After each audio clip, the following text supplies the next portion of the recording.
I'm Shane. And I'm Bo. We are your Kentucky Fried Critics. Welcome back. 46? 46. 46.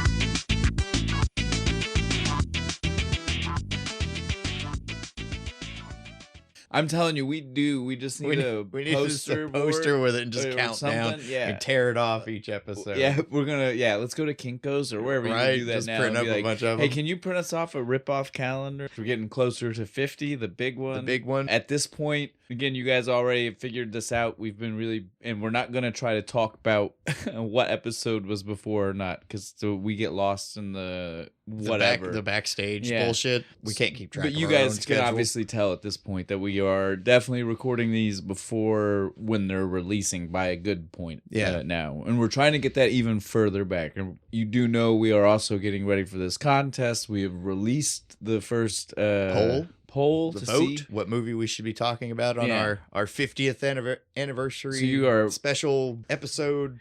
Put all that together somehow. At this point, though, you're going to be hearing whatever we're about to say to you well after it's already been enacted. Yeah. So do apologize about that, but that's just where we're at. Thanks for everybody for voting. So yeah, we're probably going to go ahead and put these up for a second round. We're thinking we're just going to drop the lowest one. Yeah, the bottom one, which is Ace Ventura. Nobody voted for that one. Yeah, so we're probably going to drop that one and maybe replace it with a fan one and put them all up again. And maybe not. Yeah, the fan suggestion one. That's a good idea. Maybe we got not. A couple of those. We'll see exactly what's going to happen, but it's probably going to be something like that. You know, we've got time before we're actually there, before we have to record that one. Yeah, we got a few more episodes. We might, there's no reason not to go ahead and get even more feedback from people, or try to really hone in the feedback we're getting to really find out what people want to hear. Let's go ahead and get the socials taken care of.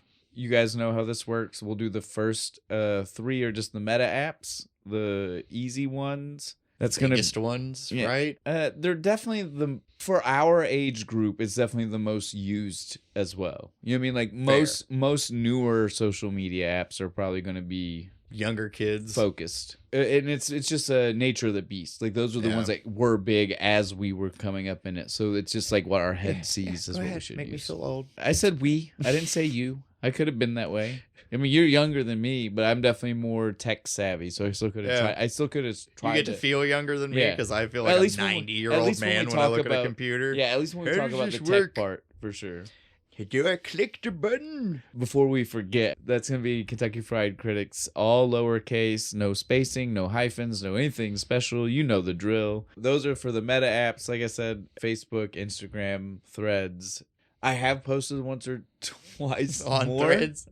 Really? Nice. But this is not like recently. This is just since the last time I told you. So how many episodes has it been since I gave you an update on that? It's been a while. Like 4. I don't know. Yeah, I'm not saying I've done a lot, but we're there though. In the time since the last time I told you, I've posted maybe twice. You posted just enough to make yourself not a liar. Yeah, I'm making sure I say things for sure. Staying honest. That's all I'm doing. Again, I don't know. I'm trying to get better. That's the best I can say about it, I think. I routinely forget about it, so it's fine. Don't worry about it. From there, we'll go ahead and cover YouTube. That's where you're possibly watching us from. We don't have a video there yet.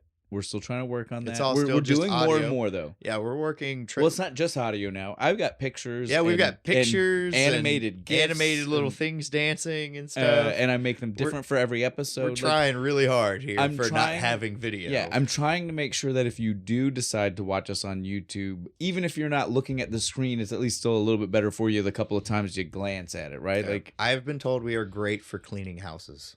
And I've had a few. Yeah, I was about to say doing dishes. I've had a few friends tell me that they listen when they do dishes. That's what everybody tells me too. They're like, "Oh no, I gotta go clean and stuff." I got a lot of podcasts. I understand. I get it. Yeah, I do it all the time. Again, before much like the last one, man, I almost forgot to say it. YouTube, if you want to find us there, it's our favorite one. Yeah, it's our favorite one. It's home of the Riddick Rat. That's right, our glorious mascot who has now replaced everything. I don't think we have a bucket left anywhere. Not saying we're not abandoning Commander Pop Culture by any means.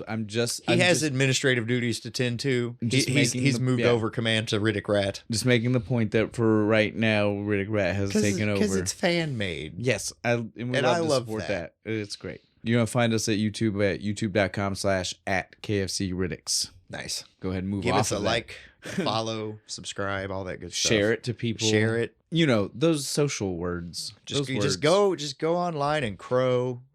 Kentucky Fried Critics is great. All right, that's definitely enough on that one. We went all over. We have rambled a bunch. From there, we usually tell you guys the website. You know, that's the hub where you can find all of this information that we just gave you, the information we're about to give you, and more. And as I've already mentioned, information. That's past, right. Present, future. Anything you need to know. As I've already said, that's from Acast, the wonderful people that host our podcast for us. Thanks, guys. Shows.acast.com/Kentucky-Fried-Critics. He's bringing the dance back, guys. He's bringing the dance back. Just a little shoulder shimmy. You got to give me something. As long as you're not getting lost in it, as long as the cult hasn't come back. The people in the van was the limit, all right? Like, they came out of fucking nowhere. I realized at that point I had gone too far. Then I'm okay. As long as I barely got away. As long as the cult is gone, we're good, dude. I called the FBI. They've been taken care of. Dance your little heart away if it's what keeps you from having the cult thoughts, okay? I'm reformed now. It's fine. All right. Our last one then is going to be the email. The one we kind of seem to forget about. Yeah, the one that we always mention but then forget to say what it is. Which is why I'm going to stop right now. Say it, and then we can do whatever we want. KentuckyFriedCritics@gmail.com. Now we can say whatever we want. Now we can do whatever the fuck we want. Now we can goof off and be silly with it. That's our suggestion box. That's right. If you want to, guys, movies, beer, TV shows, just stuff you might want us to talk about or drink. Like we've already said, we are looking for fan suggestions, maybe for this 50th episode. Now that we've already gone one round, by the time you're hearing this, it may not matter anymore. It might not matter. But might have around 2 or 3. We don't know. We don't know, depending on what happens. So it is definitely a place for you to maybe send your direct suggestion to us if you've got no other way. So just, these are the kinds of things. We do have like future episodes coming up. Yeah. You might have a good idea. Well, and let us know, because again, like the whole idea of us doing this is to try to get an idea of the kinds of movies you guys want us to do. Yeah, we've had a year now of just saying, well, we don't fucking care. This is our podcast, and we're gonna watch whatever the fuck we want, right? And we're gonna talk about that. Now I'm not trying to say we're gonna completely change that opinion, but we definitely want to hear some input and maybe make our choice off the input. Give our fans their 10%, right? Like you guys come up with them, and then we'll decide from what you said the ones we still like. People to suggest me shit that neither one of us have seen. Well, no, that's still good too. Right? That'd be awesome. But the only way that works is for them just to suggest everything, because it's not like they know what we've seen, so we can't just be waiting for them to like try to think of super off the wall. They just have to start pitching. Plus, you know me. You've seen all kinds of for them to throw things shit at me that I've not seen is. So actually, I guess maybe that's the challenge. Yeah, there you go. Stump the master. If you guys think you know a movie that I've not seen, maybe just throw that out there. That's still not a guarantee it's going to be one that we do, but it's going to be higher up on the list. He's hard. I'm probably pretty easy. He does it every time we talk. He's like, "You seen this movie?" Like, no. So far, we're almost at 50, right? Yeah. And of the 50, we've done one movie, I think. No, two movies that I had never seen. Dead Snow 2 and Thanksgiving. Those are the only 2 movies out of 50. And those are relatively new movies, considering. Dead Snow 2 was newer. I think Thanksgiving was in the 90s. But it was just, it's also super cheap. Yeah. Super cheap. Go back and watch it. It's a good episode. Oh, great episode. I love the movie. Again, both of those are great. Those are now in my rotation of movies. Oh yeah, dude, those are definitely Halloween favorites now. Yeah. So I mean, they're great, but I'm just making the point that I have seen a bunch of shit. It's really hard to find the ones that I've not seen. You've seen so much shit. You make me feel how I'm sure my friends feel when I start talking about movies, and they're like, "I've not seen that" and stuff, and I'm like, "What the fuck?" So. Yeah. You're their revenge, I guess. Make me feel dumb.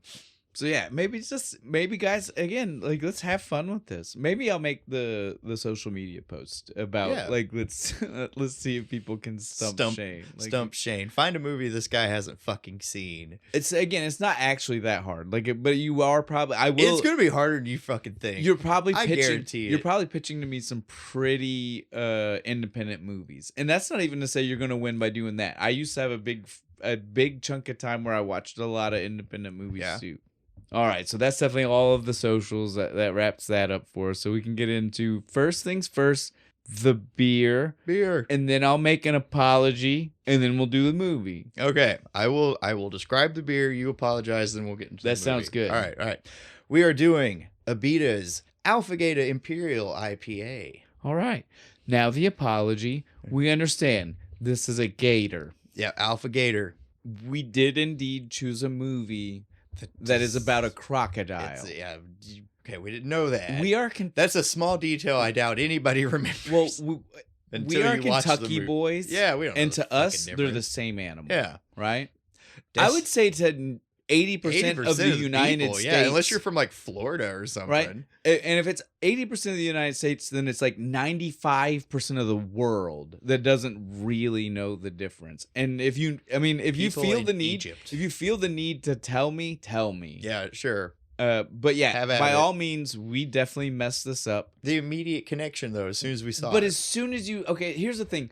It's even got the guy. There are less movies about gators unless you're getting really, again, like we were already saying about the really independent, and we're not talking like this is we're not the good independent. This is like leaning towards the really there's the cheap Burt Reynolds movie, but I don't think that has a thing to do about gators. I don't know if Alpha would have got us there either. I don't either. But yeah, there were choices we could have went with for that. But so we went Lake Placid. Lake Placid is about a giant crocodile, not a giant alligator. But here's the thing: talking about Lake Placid lets us talk about Betty White, right? America's grandma. Talking about Lake Placid lets us talk about Oliver Platt. Doing what Oliver Platt does best, which America's funny drunk uncle, right? Rich drunk uncle, rich funny drunk uncle. Yeah. We do need to actually start the movie now. We need to, you know what it is, you know what we were saying. We'll do our little roundup of actors. I know I'm the one that keeps pointing out we're not usually director people, and then I immediately start talking about a director. But this guy has connections to some of my favorite things. He's done a lot of them. This is Steve Miner. He is the director of Friday the 13th, Part 2 and 3. I am a huge that franchise is my favorite franchise of all time, of any genre, of anything. I love that movie franchise. Third one's where he gets the mask, right? Yeah, third one he gets the mask. Yeah, see, so the second one he wears the potato sack. The potato sack with just the one burlap sack with an eye. Yeah. No, he's did some good movies. The first one's not even him. Yeah, and then House, he did the horror movie House, which is another franchise, but he didn't do any of the others. But he kicked that one off. He was the director for the first one. He also did Warlock. I like that one. He's got two notable ones for his horror related, because even this is horror related. I would say tangentially. So I mean, it is, but it's not. The gore is what's going to get most people to say put it in horror, right? People die, that makes it horror. Yeah, right? but I would say it's really not. Yeah. But so his two that are not are still questionable in different ways. Like horror movies are questionable for a lot of fans because not everybody is open to that genre, right? Yeah. He also did the movie Soul Man. Do you know this movie from the 80s? Is that the one where he's blackface? Where the dude is in blackface for the entire movie? C. Thomas Howell is in blackface. Not a good look now, is it? No, he's the director of that one. Well, the last movie I'll mention of Steve Miner's is Forever Young, because it's Mel Gibson. It's not time travel, but not time. It's like time travel the long way. Cryogenic. Oh wait, doesn't he steal like a B-17 at the end of the fucking movie? I have seen this fucking movie. Okay, that's why I was mentioning. I was like, man, there's no way. Sorry, I was like earlier before we started recording, it was like a 10-minute conversation on how I hadn't seen this movie. Like I was just thinking, I was like, I know your mom and I know your sister, and I feel like there's no way that they didn't have a mid-90s Mel Gibson movie playing in your house. Okay, that just popped in my head. I was like, oh yeah, he steals like the B-17 because bomber he was a pilot from back then. then, and he knew how to do it. Yeah. And the kid goes with him. Yes, Elijah Wood. Elijah Wood. Just okay. All right. I'm glad we're at least there. But yeah, so you just forgot that the beginning part was cryogenics. Was cryogenic shit, but I remember him stealing the plane. Because you were a kid. And the plane part's the cool part. Yeah, because all the soldiers and shit are like trying to stop him and shit. When you're under the age of 10 and like cryogenics is a word that you're like, what the fuck does that mean? I don't know what that means. That's a big word. Yeah, once you get into sci-fi stuff though, then all of a sudden you're like, your entertainment more shifts, focused on that right? part. You're like, no, the beginning is the good part of that movie. Yeah. The ending is stupid. Yeah, I bet you will leave. I will enjoy it a lot more now. You will flip your opinion now. Now that I remember, I have actually seen it.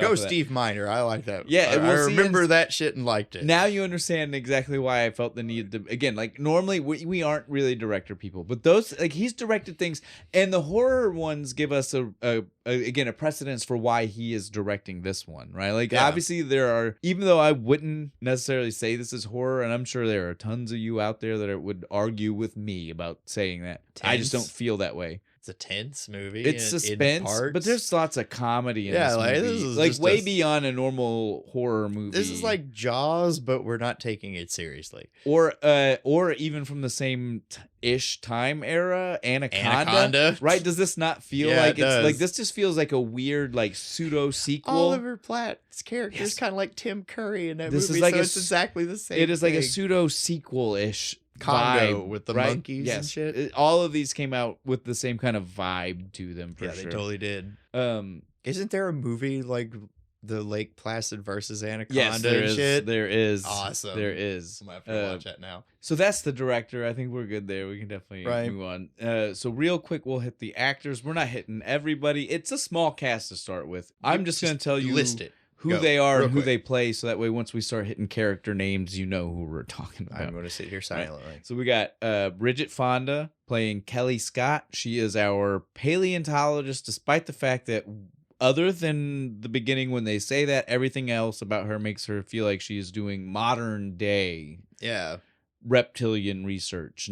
She suddenly became a crocodile expert like halfway through the movie. Well, that's still fine, right? Crocodiles and alligators, ancient animals. Yeah, I guess. But my problem is that they just treat her after a certain point like she only knows about modern things. And I'm like, why did we set her up to be a paleontologist? She's a crocotologist. Yeah, well, I don't know. It's just so that way it made sense why the giant tooth would be the thing that makes her go. Yeah, I think. The next one is Jack Wells, played by Bill Pullman. As we said, weird character. We'll talk more about this towards the end. Weird choice for the character, even. He wasn't doing anything that summer. Oliver Platt playing Hector Sear. He is our definitely best character in the movie. He's our millionaire, eccentric genius, mythology professor.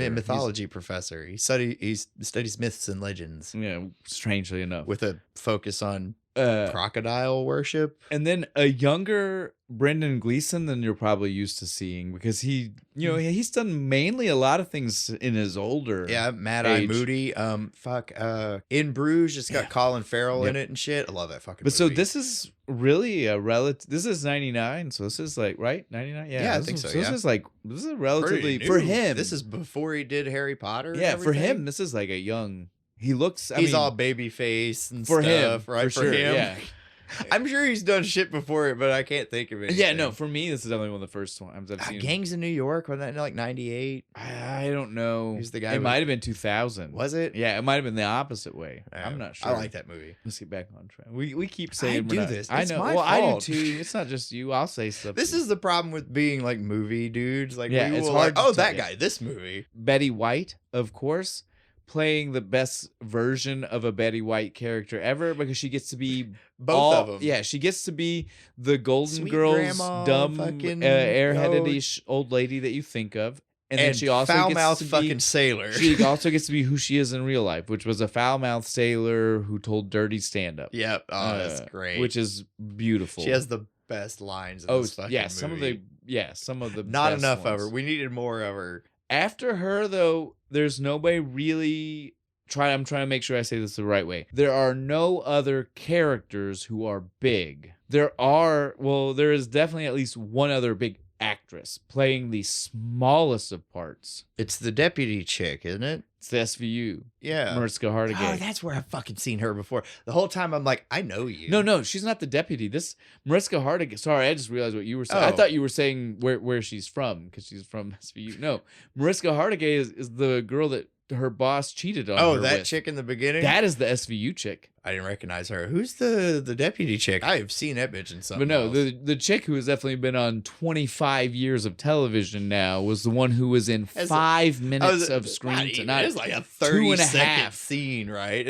That's what I was getting at. Right. Like, so again, like the other girl, I was thinking of the wrong chick. Meredith Salinger is the deputy. The cute deputy. Yeah, but again, like she's in things. She's in Dream a Little Dream with the two Coreys. She's the main girl, Lainey. She's like one of those guys. She's one of those girls, right? Like, so she is not someone who's been in big parts of things, but you're going to see her and be like, I know her because she's just got a memorable feature. She's got that face. Yeah. I know your face. We'll put her on the t-shirt. Yeah.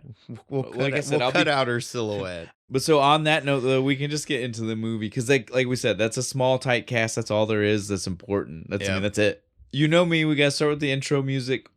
What is this, dude? This was like creepy, serene but creepy, but creepy, peaceful. But peaceful creep. Mysteriously treacherous. That's what I've got. That's good. I like that. Mysteriously treacherous. Like my notes, it literally says intro music is both serene and mysteriously treacherous. Like, I feel at ease, but for some reason I think something bad's about to happen. That's totally the vibe I got, which I guess is great. I mean, that's what they want. Yeah, that's what you want because it's supposed to be a horror movie. Ish. Right? It's always in the horror category. Yeah, there's definitely dead bodies. People die in horrible fashion. There's a monster. It technically it's kind of a monster. Yeah, it's an unusually large crocodile. Is it really though? They even by like 3 feet, like 2 to 3. Yeah, they mentioned in this movie several times 27 and 28 foot long. Right, those are the biggest ones ever. And this one is 30. So and they're like, they all instantly are like, "Whoa, 30? Back the fuck up. That's too big. There's nothing we can do about something that big. It's 2 extra feet." I'm glad that you picked up on that because I kept being like, is 2 feet in this? Like, and again, maybe we're wrong. Maybe in the world of like crocodiles and gators, like at that size, 2 feet really makes a big difference. Like, I don't, but to me, 2 feet, it's like 100 pounds per foot, maybe. Like, you'd have to tell me they're just it's got to be an exponential factor thing here where it's like crazy once you add those extra 2 feet because. If you just tell me that we normally have that they found in nature a 27-foot one, but now this 30-foot one, and you're gonna act like the world is gonna end because we found this 30-foot one. Like we have to get rid of it, or the whole world is in danger. It threatens all existence. This is the new apex predator. Right. It's gonna turn into Godzilla and start rampaging through cities. Those 3 feet are making the difference in the next step of evolution on this planet. Right. It no longer needs to be in water. It just goes full land. Roving hordes of 30-foot fucking crocodiles. We need to get into this. But I agree. That is definitely the way they talk about it. That's funny. But yeah, so the music definitely sets up for us that something is going on. Yeah, I'm getting a lot of nice shots of like the lake and like underwater and shit. Like we are the crocodile. I guess right? I don't really know what we're supposed to get through this. I don't know what the opening vibe was supposed to be actually. But yeah, we do. I liked this because it was fun. I used to do this. Did you ever dive to the bottom of the lake with goggles on? Yeah, at some point. Yeah, you see cool shit down there. Like you should carefully try this. Well, depending on where you're at too. Like again, that's definitely another thing that's worth pointing out. Like this movie, while we don't live in Maine, we definitely live in a place that is surrounded by trees and lake. Yep, trees and lake. We understand. So we understand the vibe of the movie, right? Like and like being on the water and all that shit. The only difference being our lake is definitely not salt water, right? No. They mentioned that this one connects to the ocean. Yeah, it connects to the ocean. So would it be a saltwater lake? Or would it be a freshwater lake running into the ocean? I don't know which way, but it would definitely have some salinity to it. Because they specifically, we'll get there when we get there. Yeah, so the opening definitely gives us this whole like, what is going on in the water vibe, right? Like what lies beneath the surface type of vibe, right? once we finish with our little interlude of water skipping or whatever you want to call this, we see a diver come up with a beaver in hand. Yeah, they're tagging beavers. I know, it was so random. It's like, okay, like we're just like we get this creepy music, creepy vibe to start off with, and the first thing we see is a diver holding a beaver, and I was like, okay, that.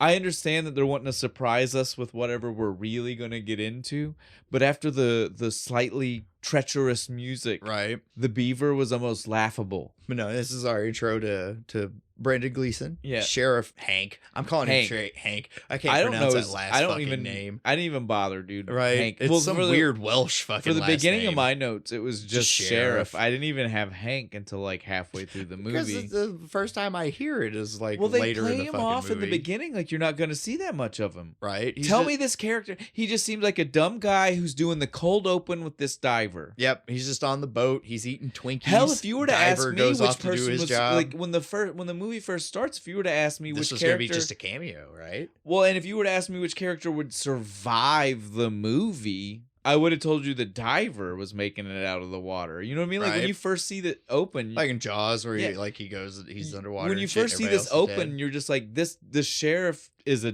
dumbass. Right? He's sitting there blasting music. He's got his music, his Twinkies. Like this doof is fucking gonna go right. But the diver right? is following rules. He's mentioning off things that you should do, and so like again, like opening of the movie, I never would have assumed that we were supposed to be focusing on the sheriff here. I would have assumed the diver is the guy that's important. Right. No, he's not. No, he's we can deal with this quick. He's gone. He's dead. He pops up, tags that first beaver, right? And he goes underwater, finds the entrance lair. The beaver den. Beaver den. Yeah, it's it's inside the dam. They make their dams usually with a because they gotta go down and up. Come on now, if you're our age, I know you Angry watched Beavers. Thank you. You knew where I was going. So you know what we're saying. You know where they lived. Love that fucking show. They lived inside. They lived inside. You gotta go down and underneath, and they have a little pool. But so he sees one of those. Yeah. He thinks he's finding a beaver. No beaver. God damn, this turtle scared the piss out of me twice. It is. It's a little turtle because he's like. Well, the first time he sees just the little thing, like, and you're like, oh, that's not a big deal. But then it darts out of that fucking.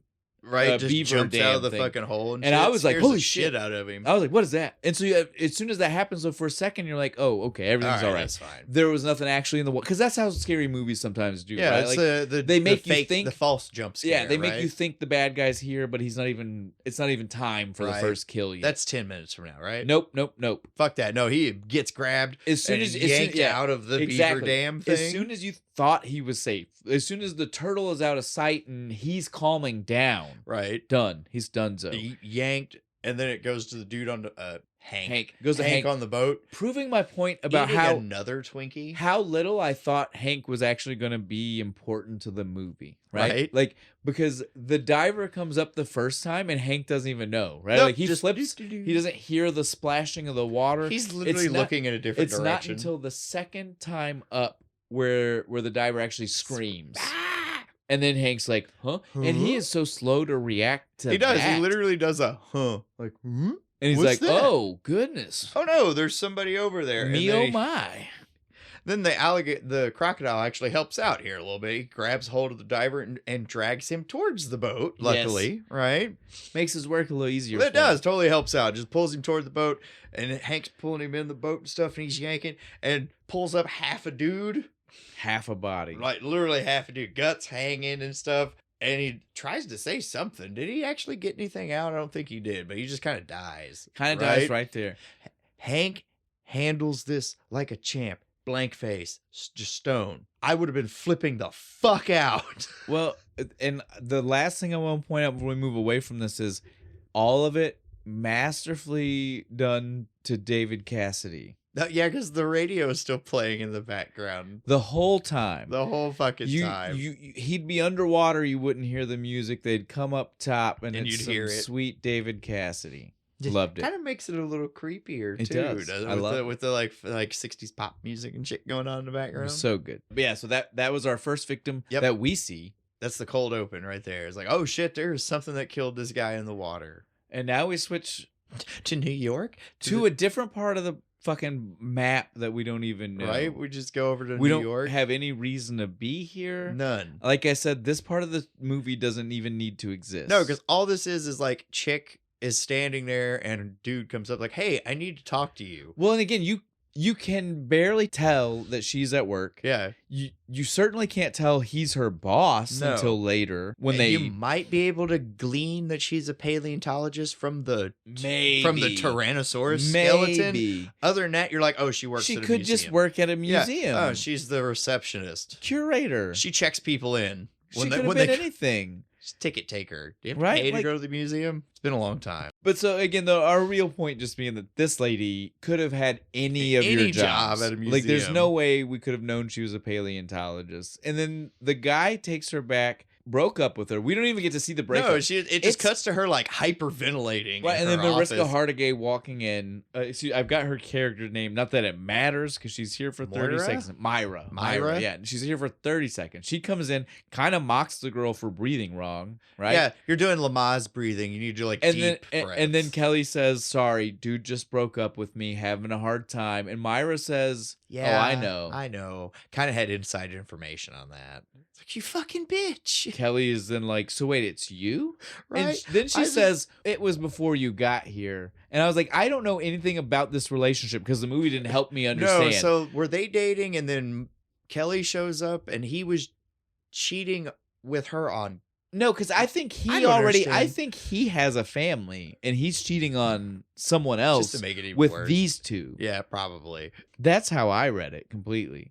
I just wrote my notes. I was like, some friends, these people suck. Yeah, it was, well, and again, like, it doesn't need to be here. It's not fleshed out. We don't actually know any of the details about what's happening. No, it's completely unnecessary. As soon as she gets mocked by fucking Myra here, we never see Myra again. No. Because literally we leave here and the boss, the boss comes in / ex-boyfriend and he's like, I need to talk to you again. He says it again. And we're like, dude, didn't go so well the first time. She's even just like, oh, hey, how you doing? Go fuck yourself. And he's like, this is business related. Right. And it's just like, this is stupid. What are we doing right now? They found a tooth up in Maine. Yes. I need you to go look at it. She's like, I don't you do just field work. You just want to get rid of me. No. Yeah. No. It's done. You don't know. They say this through the movie a couple of times, right? Like every time someone's like, why are you here? Basically, we get a like half joke of like, someone needed to get rid of you. Right? Yeah. Either she says it or someone says it to her. And it's like, no, but that is legit. That's not even a joke. Until like the third time where she's like, no, legit. My friend and my boss, I was dating my boss. My friend started fucking him. And so they needed to get rid of me. Can so we they please could stop feel saying better. that like it's a joke? Right. It's the truth and it hurts. Because she was just sits there. She's just like, I'm not lying. Yeah. It's what happened? And I'm like, I mean, I believe you. That's some shit to make up. Oh, definitely. Again, they couldn't have known this when he was just trying to get rid of her. Right. But his just trying to get rid of her damn near kills her. Like, I get it. His idea is like, we'll send her off for a few days, let her calm down. Right. And he had no idea where it was going. But he literally almost could have gotten arrested for like attempted murder here, right? Like if the it's your fault if she would have died and the police found out that he was having an affair with someone else and her and then sent her here and she died, he would be arrested. Oh yeah, dude. It's like you had like you knew way too much. You did that on purpose. Yeah, there's way too much circumstantial evidence there. Right? Completely. And then we get to 30-second scene right after this to meet Bill Pullman. Well, again, before we even get to Bill Pullman, let's point out that's it. We never see any of New York. We don't see New York. None of the New York people again. Well, we don't even see New York None again. of it. She goes here and she goes never to Maine, leaves. Never the movie fucking ends leaves. with her still here. This is how little we needed this scene. This is why, like earlier when I said, I was like, we should have just dropped these two characters, more Oliver Platt. We could have done anything more entertaining. Right? This was stupid. Because it's like, oh, my boyfriend's cheating on me. We're going to get rid of him. Well, and then we cut to 30 seconds of Bill Pullman showing up to look at the body. And this is just to set up for us, like I said, it's to set up a relationship, right? Like, that's why we see Bill Pullman the second this happens to her. It's so that way we can already know. Isn't it even like cut in between? It might have somehow, been. I don't some know. Stupid shit. But you get what I'm saying. Like they want to hammer it home in your head. Like there's a slight love story here. These two are going to be our main characters. But we don't need it. No. Nothing else in this movie requires it. Hector should have been our main character. I agree. I like Hector better. Could you imagine? The movie starts in like Egypt, right? And he's doing this like mad fucking swim with like 30 crocodiles coming up behind him, right? No, look, Hector would have, if Hector was the person who's the protagonist, right? Like screw Kelly, she's secondary, right? she shows up later. Then we just do this as literally Jurassic Park, right? Like he is literally the eccentric paleontologist, right? Yes. He's teaching the kids how to play with the fucking talon. He is that kind of guy. Teaching them how important crocodiles were through their like teeth. history. He's gonna pull out the teeth, the and tooth, like he's gonna do the same thing as the Velociraptor claw thing, but with an alligator, a crocodile. Crocodile, a crocodile tooth, right? Yes. Tell me you can't see it. Grab you and slash you across the belly. So yeah, I definitely agree. That's what they should, and probably they didn't because they were like, "This is just Jurassic, guys. We got to change it up." I mean, who gives a shit? It would have been way more entertaining. Well, because they were already making the dinosaur jokes about the croc, right? Like, I would have leaned into it. I mean, I'm not saying they shouldn't have. I'm just saying like that's probably why they didn't. Cowards. I would have done it. Yeah. So like you said, we see Bill Pullman. It's literally 30 seconds. Jack Wells. He's fishing wildlife. And they play him like he is like FBI agent. Like he's like he has authority what's the dude over the sheriff's department. Kiefer Sutherland, right? In 24. Jack Bauer. They totally treat him like he is Jack Bauer. He has not final say on everything. And I'm like, dude, you're the glorified guy who makes sure you got your fishing license, right? What are we doing right now? Calm the fuck down. Calm it down. I'm pretty sure the sheriff has more jurisdiction. No, he even says at some point. Yeah, he does. He's like, no, the sheriff has no jurisdiction. I'm like, what the fuck? He's like, the sheriff's got to defer to me on that. And I was like, I don't think that's true. I'm pretty sure. I think there are very few and far between cases. I think there are maybe cases where that's true. Yeah, but I don't. Super well, because he says it to him later on about the going back to the lake, right? Yeah. And I was like, regardless of what you want to think, there was a dead body there. That's a police matter. You are no longer involved. I don't care if an animal did it. We have a dead human. That is sheriff. There's an investigation going on. Thanks for your time, Mr. Pullman. Now fuck off. Right? I was like, I don't think you're right. We'll call you if we find any sick bunnies. But so that's the perfect segue into this, right? Like, so we leave Bill Pullman being introduced to seeing Kelly show up, right? Yeah, like she's a bitch immediately because you were right. So yeah, they did the back and forth, right? Yeah, so she's on the plane and she's before she gets before she gets on the plane, we even see her one last time with the boss, right? Where he's telling her she's going. She literally says, "I'm not going to Maine." Half second later, on the plane. Going to Maine, and you were like, okay, bitch. I felt bad for the pilot. He's just trying to be nice, like, oh, it's gonna be a little bit longer and stuff. She's like, just don't talk to me. I'm like, don't be a dick to him. He's flying the plane. Yep. If he wanted to, he could make this a much worse trip. She gets there, goes straight to the morgue. Yeah, dude. Meets up with the sheriff. Tries to be hard. Meets up with Hank at the morgue. Yeah, tries to be hard. Like, no, I can totally look at the body. Oh, no. Before we even get there, I loved it. She's talking to him in the hallway still. And, like, he just mentions that he came up screaming, right? Like, wasn't already dead. Came up screaming. And she's just like, oh, he was still kind of alive for a few seconds. Yeah, and she's just like, oh. So we now know she's a paleontologist because she likes the long dead. Yeah, right. Like she's things that have been dead for a long time are fine. Yeah, recently dead, not her so much. Not her bag, baby. No, not her bag. Go listen to that last week's episode. Yeah. 2 weeks ago. 3. It was Go listen to Austin Powers. It was weeks ago. There we go. Fantastic. We'll leave it at that. Yeah, she's in the morgue. She's looking. They go to look at the body, like you said. He says, "Don't look at it." He does. She's like, "Maybe I should." He's like, "You really don't want to do that." She's like, "Look, I can handle a dead man body." Yeah, no, she couldn't. And then pulls it off and immediately like starts to freak the fuck out. I love his face. He's just sitting there looking at her like, I tried to fucking tell you. Well, and now it's like she gets to look at the tooth, right? So she's kind of this whole like while they're here, I was like, she has ADD so bad. Yeah, she kind of bounces around. She's like, yeah, no, they're like, here's the tooth, and she's like looking at it. She starts to say something about it, and then that's when she turned around to the body and was like, I think I can look at it. And then she flips it up and she freaks out about it. She never goes back to the conversation about the tooth. Then she starts talking to them about the lake and what it looks like. Yeah, and it's like, why they should go to the lake. to see the lake. It's like, why? I was like, what are we doing? Can bitch? we get back to the tooth? Can we All I answer- got from you was it's reptilian. Right? She never even looked at it under the microscope. Exactly. That's what I'm saying. She says reptilian, not a fossil. Puts it under the microscope, flips out about the body, then says, let's go to the lake when the guy says 8 to 10 seconds before he got killed. Back. Never looks at it again. Just realized that. This bitch is ADD. Yeah. She didn't have enough caffeine this morning to kind of focus her out. Jet right? lag. Maybe. I'll give you jet lag. New York to Maine.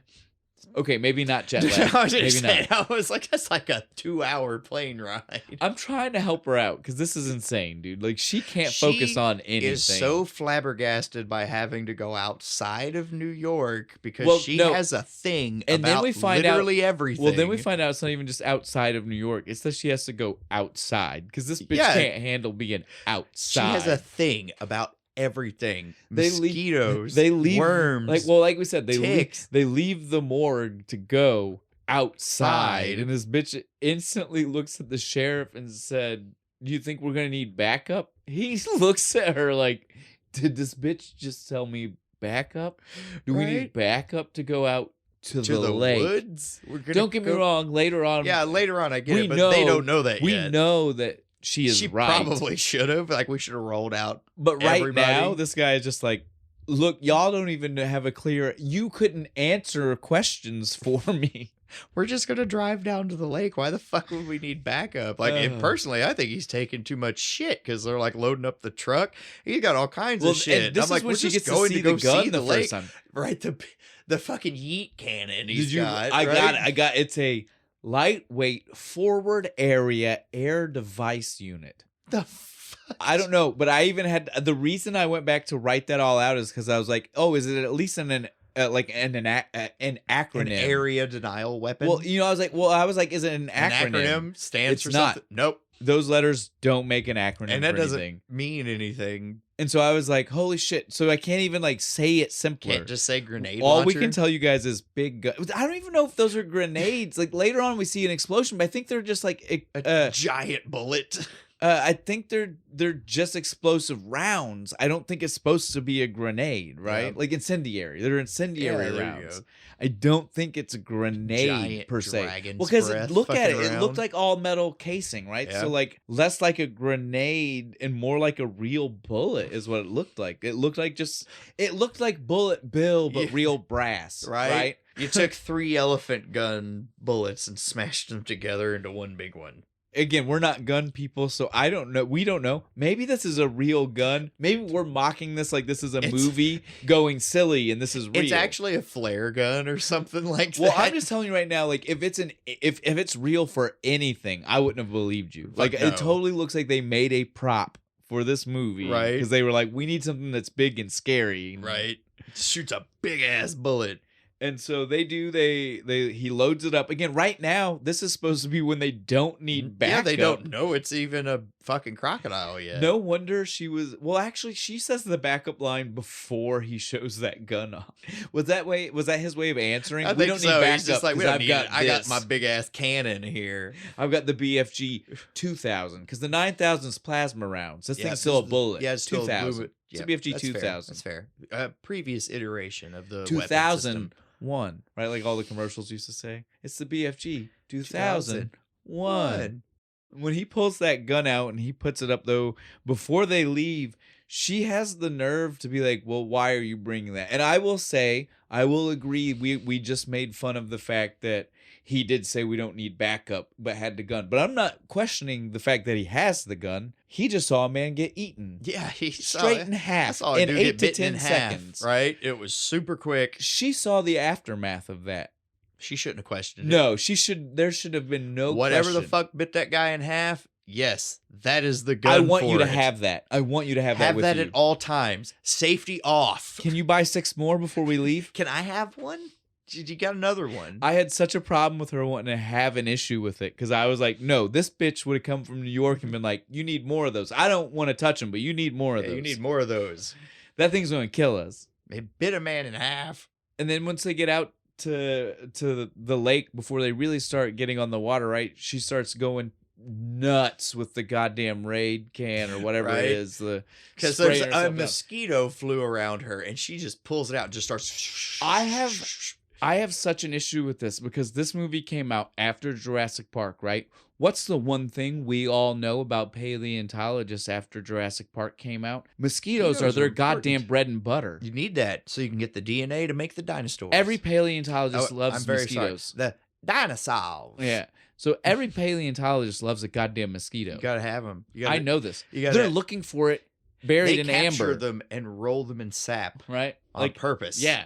It's just a hobby. So don't lie to me. This bitch is crazy. She's not a paleontologist and hates mosquitoes. She annoys the shit out of me. Through the entire She's a contradiction. Fucking movie, she is like, I have a problem with this. I have a problem with that. Well, and none of I have a problem with tints. Well, direct quote. All of the things she has problems with, well, not all of them, but most of them contradict the field in which she studies as well. Like, that's the biggest thing. It's like she is just a contradiction of all things. She really is, because she hates all this shit and she hates being outside. But later she tells a story about, like, I used to spend the summers on the lake with my grandma, just like this one. I'm like, what the fuck is your problem then? So, that's later, though. When did you fucking hate it all of a sudden? This is when we find out, again, this is when Bill Pullman shows back, Jack Wells, Jack whatever. Jack. This is when Jack shows back up, makes the statement about how he supersedes the sheriff's office because he's saying she can't go. Right? Yeah. She's like, they're like, she's coming with us, and he's like, no, she's not. But the sheriff said I could. Well, I have more. I supersede. I have more say than he does. Like how? And again, that's the moment. Like I said, I have an issue because this is still an act of like murder scene, right? Like, I don't care. We know it was an animal, but we don't know how the animal got there. So we don't know if a person brought it in. If a person did, even though that might be involuntary manslaughter, it's still a crime. There's definitely an investigation going on. They don't know if this is they don't know this is all natural happening. Yes, they know an animal is involved, but they don't know how much a person was involved with the animal getting there yet. Right. The writer's dad was a fish and wildlife officer. He totally was. It was like, no, fuck that sheriff's department. They come into the lake. My dad was king of the lake. Right? Couldn't go on my dad's lake and tell him what to do. Dickheads. Y'all don't know. Fucking Sheriff Johnson come up there on his little fucking sheriff boat acting like he's hard. But so it doesn't matter. He does end up being wrong. She does come. Yeah, she goes anyway. She will not be deterred. She says, she's determined. Fuck you people. I'm going to go where I want to. I got sent here against my goddamn will. I'm going with you. So fuck you people. And stop fucking calling me ma'am. I will sue you. And with today's laws, I can do it. That cracked me the fuck up.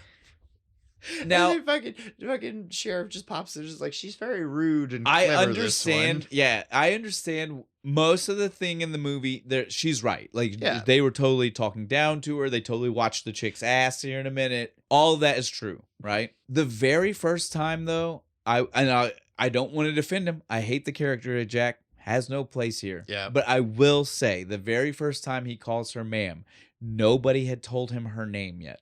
Now, I will say the second he knew her name, should not have called her ma'am. He should have quit with the mamming because that was condescending. Yeah. And it came across condescending. It's one of those ones where I was like, I don't even know if the writer meant for it to be, but it is. He definitely sounds condescending. The writer forgot that she had introduced herself. Or something. Because it's seriously in like 5 minutes after that. Yeah, and I was like, no, the first time I was like, all right, lady, you might be going overboard. The second time I was like, no, dude, you're being a dick. Now. Yeah, you're being rude. Like, you're trying to talk down. Kelly, you need to chill. Yeah. You didn't need the ma'am this time, for sure. So I understand both sides of this argument, but it depends on which moment in time we're talking about. Yeah. Right, who I think is right and who I think is wrong. Like I said, though, this is when we see them. They check out the chick as she walks by. Yeah, because she comes up and she's just like, oh my God, is it true you found a dead body? And the sheriff immediately goes into like suave mode. He's like, why, yes, we did. And so don't worry about it. Even though I have everything under exactly. control. Like, he didn't yell at her, you can't fucking go there. You don't talk to me about it. Don't look at it. That's exactly how he treated Kelly, who is there on assignment. Right. To work with the sheriff's office. But this chick shows up and he's suddenly Mr. As a tourist. Casanova, right? Well, I don't even care about the Casanova. It's the fact that he felt like volunteering this information that he told her, fuck you, you don't need to know about that. Right. The person who did indeed need to know about it got told, fuck you. Cute chick with big titties came up. She is privy to that information at all times. Well, because even fucking sheriff didn't care, man. No. He was like, right. Well, all right. Like, what? I kind of like it. She was cute. What do you want me to do? Kind of like it. Look at my potato face. I'll take it where I can get it, damn it. Now we get to why they really were going out on the lake, right? Like, this first one was to go because there are only 2 people that live on the entire lake. Yep, this old Everything couple. else is tourists. It's just for like going out on the water for the day, come back. There's not even like rental houses on the edge of the lake. The only people who live on this lake is this old couple. And so they're just going out to ask them, hey, what do y'all know? Have you ever heard fucking anything weird out there? Right? And we get out there, Betty White. Fucking Betty White. Again, like we said, first couple of words out of her mouth, and you're like, "Oh, sweet old grandma." Oh, yes, it's so great. Love her to death. Bless her ask her heart. where her husband is, and she immediately starts fucking saying some crazy shit. Buried him out. Oh, in the I front. killed him. Killed him for sure. Yeah, he's buried annoyed out the back. shit out of me and buried him under this. And the guy's like, "Sure you did." And he's like, "Go dig him up, Sherlock." She admits to basically murdering her husband, and they just kind of leave. Well, again, I guess that's not why they're there, but they just still. think she's joking. They still don't think they don't believe, and she is technically. We do find out none of that's the technically, truth. She didn't kill him, but I mean, like, still, I would have been like, okay, I'm digging the fucking garden up. Like, you just admitted to killing us, right? Yeah. Well, and I even said, you're like, gonna go point it out to me where you buried him. Well, just the fact that again, any of this has happened, it should automatically be a red flag to them. The fact that she has a husband she never reported being dead. Because that was the whole thing. Like that's what Hank had an issue with. Yeah, he was like the whole. Well, how could you not report that? His whole issue had nothing to do with the fact that he was even dead or how he died. It was really just like you didn't think you should tell people he died, right? Kind of, because he's like, yeah, we have no record of your husband being dead. Yeah, and she makes the joke like, yeah, it seems to cause me lots of problems. Yeah, ha ha ha ha, silly old lady like me. Yep. Oh, just sweet old lady who killed her husband with a fucking frying pan. Ignore me. Yeah, so like I said, I'm pretty sure they just leave because they know if she's being serious. I guess. As far as what she's said has no impact on why they are what technically they're there. looking for. He is there to stop an imminent threat. Yeah. And if she killed her husband with a skillet and buried him out back, it's hardly an imminent threat. That's the state police. Well, I mean, nobody else right? lives there even. Yeah. Right? Like again, like she's the only like she lives secluded from other people. Right. Fuck her, leave her Who's alone. she hurting? Nobody. Just leave it's her. okay. Then they hop in their boat to head back, right? And this is the funny part. They're all talking, right? And she asks something about the water, like why it's so black, right? Yeah, it's like, oh, it's all black and peaceful and stuff. And they were gonna name it Lake Placid. But that was already taken. What the fuck? What is the name of the lake? What name are they on? The name of the movie is Lake Placid, and they don't. Do they tell us? Did you see it anywhere? I didn't. I just assumed. I have that. I was like, if the lake isn't called Placid, why is the movie? Well, and like, again, I can't think of the name. If they told us a different lake name, I don't know it. Maybe Appaloosa, because it's written on the side of the boat? I guess, but isn't that just a county most likely? The county, because it's the county sheriff? It's not like Cave Run Lake's named after the county. Exactly, but they would have Round County would be on the side of the boat. Yeah, that would be. No, they don't. So why is the movie called Lake Placid? Because she said the lake was placid?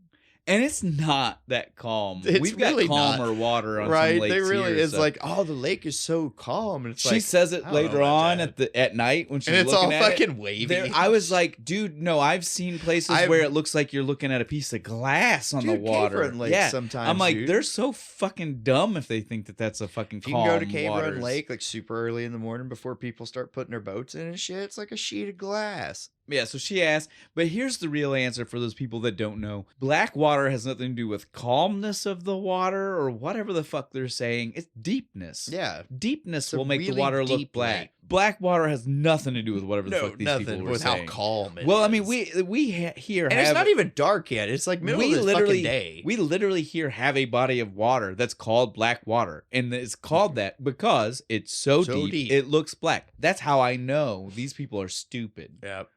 It sounded good when the writer. It sounded good when the writer was writing. Well, it sounded good when the name of the lake was Placid, but when we find out that it's not. It's even dumber that's why they wanted to. Why was this conversation here? I don't know. We could have not had this conversation. Well, I mean, we should not have had this conversation. Then Lake Placid still works as a name. They needed to name drop the movie, but they fucked it up entirely. They dropped the ball so hard on that, dude. If that's what they were thinking, because again, it's not called that. Like, if anything, this conversation sets up why the name of the movie should be anything besides Lake Placid. The movie's name should be Giant Fucking Alligator or Crocodile. We gotta get off of this. But no, this is where she starts her bullshit, where she's like, "What? We're camping?" Yeah, no, he's like we're camping, tent? And she what the hell did you think? Hank even says that. He's like, "Well, I said we were camping. I thought like a hotel room. Like a Ramada Inn." And I was like, "That's not camping, bitch." I love how he starts giving her shit and stuff. She's like, "You mean I gotta like camp on the ground and be all gross and stuff?" And he's like, I forgot to get feminine napkins." Now that was also a little bit too far. I was like, "Damn, dude." He knew what he was doing. I know he knew what he was doing. The smug ass smile on his face, like, "Yeah, bitch, get the fuck over it. You knew what camping meant." And then he immediately goes, "What's that in the water?" Right? And they look and they see moose head.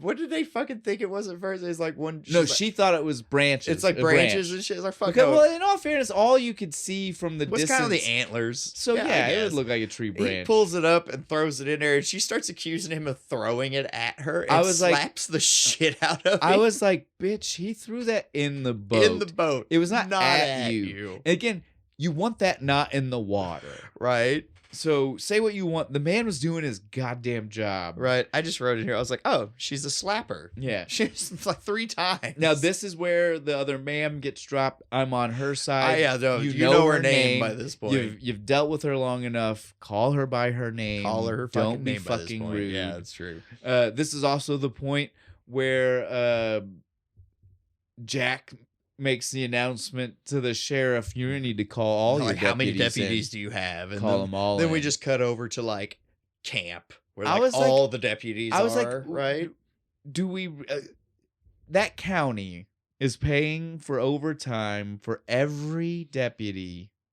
Sure. In the sheriff's department. To go camping, basically, right? Right. You see what I mean? Like, I'm like, no, this is not happening. Hey, man, if I was one of those deputies, I'm like, I mean, I would, if I had that job, I wouldn't argue, but I'm just saying there's no way somebody okayed that. Right. The city commissioner or whatever the fuck. Nobody was like, yeah, you can take the entire deputy, the entire sheriff's department. Nobody's here to answer any actual calls. They're all camping. They're all just camping out at the lake. Yeah, that sounds like a great idea. Way to go, Hank. Right? Because there's like 5 or 6 of them. Oh, there's a bunch. Yeah, you see there's like walking in the background. Well, there's at least 3 that we see on camera regularly. The black guy, the dude who dies here in just a minute, and the girl. Red shirt, as I called him, and then the girl. Like those, there are 3 that and there's at least 2 more that are just like in random around. Scenes. So yeah, like we said, 5 bare minimum deputies here with the sheriff for a small county. Yeah, that's about it. Why is Fish and Wildlife not bringing extra agents in? Is Bill Pullman the only fucking one? Well, he's just the badass one. But why doesn't he have a team to work for him? If he's the badass one, dude. Oh, whatever, man. Tell me that's again. He's not, but tell me that's not the vibe they want. That's what we're supposed to get. They definitely are trying to sell you on that. Bruce Campbell would have portrayed that way better. Just saying. All right. Again, though, this is a point where I want to make several observations. One, they are 100% making this seem like we are in the middle of Eastern Kentucky or Appalachia, not Maine. Not Maine. I don't get New England vibes from anything. I don't from what it looks Southern like. Accents. I don't get New England vibes from the way she's talking about these people. She acts like they're just like fucking bunch of hillbillies and shit. It just really bothers me as someone who lives in an area with a lake that is also relatively close to the ocean. Right. That they felt the need to make it Maine.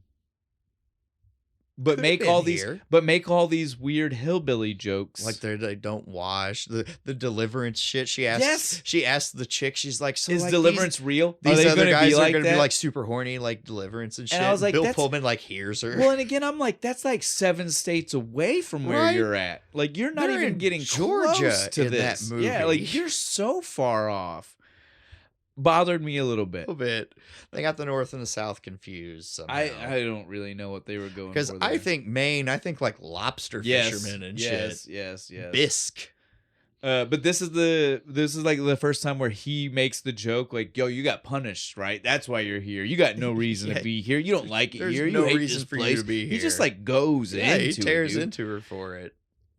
And you're just in your head, you're like, yes, dude, yes, yeah, all of that. You're spot on, but truthful. She's not going to admit that right but now. Well, and not in the way you're saying it. Like you don't understand.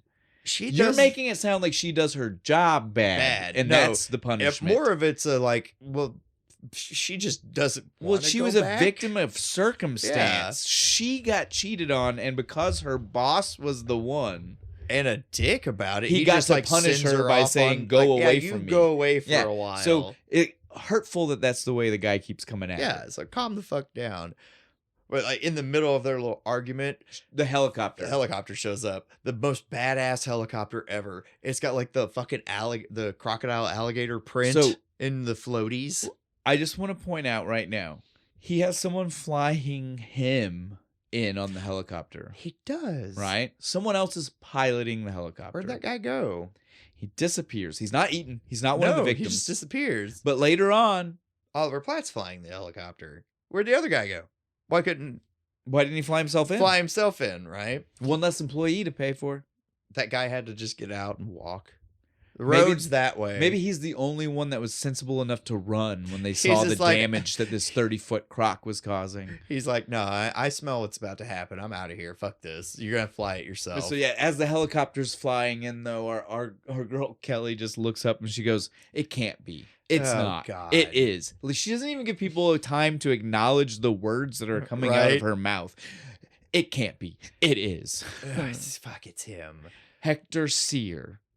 What a name. Hector Sear. An eccentric millionaire mythology professor. Because if you're a millionaire, you're still teaching. Oh, totally. Right? No. Never. You would never give yourself work. It's not like he became a millionaire after he became a professor. Right? You might lecture. You might be the guy who just comes by and gives like a speech here and there. You're not teaching. Fuck no. I'm on the because that involves. No, I am definitely on the lecture circuit because they have to pay you. Yeah, well, that's what I'm saying. Like you would lecture, but you're not trying to grade papers. Fuck no, I'm not. If I'm a millionaire, I have a guy for that. Right? I get. That's what I'm saying. Even if I did decide to teach, I have a guy grading papers. Yeah. So he's a mythology professor. And she's like, why is he here? Oh, because she forgot for 30 seconds that his hobby is crocodiles. Yeah, right. Like he swims with crocodiles. He's a mythology person. But again, like my problem is just that she literally like not even like she just didn't think it was relevant. She completely forgot like that was a thing. Right. Because like she says it and then she even says out loud like, but why would he be here? And they're like, yeah, why would he be here? He must think you have a crocodile. Then she goes, yeah. Then she's like, oh yeah, that's right. He does have this thing about crocodile. Like it's his hobby. It's his hobby.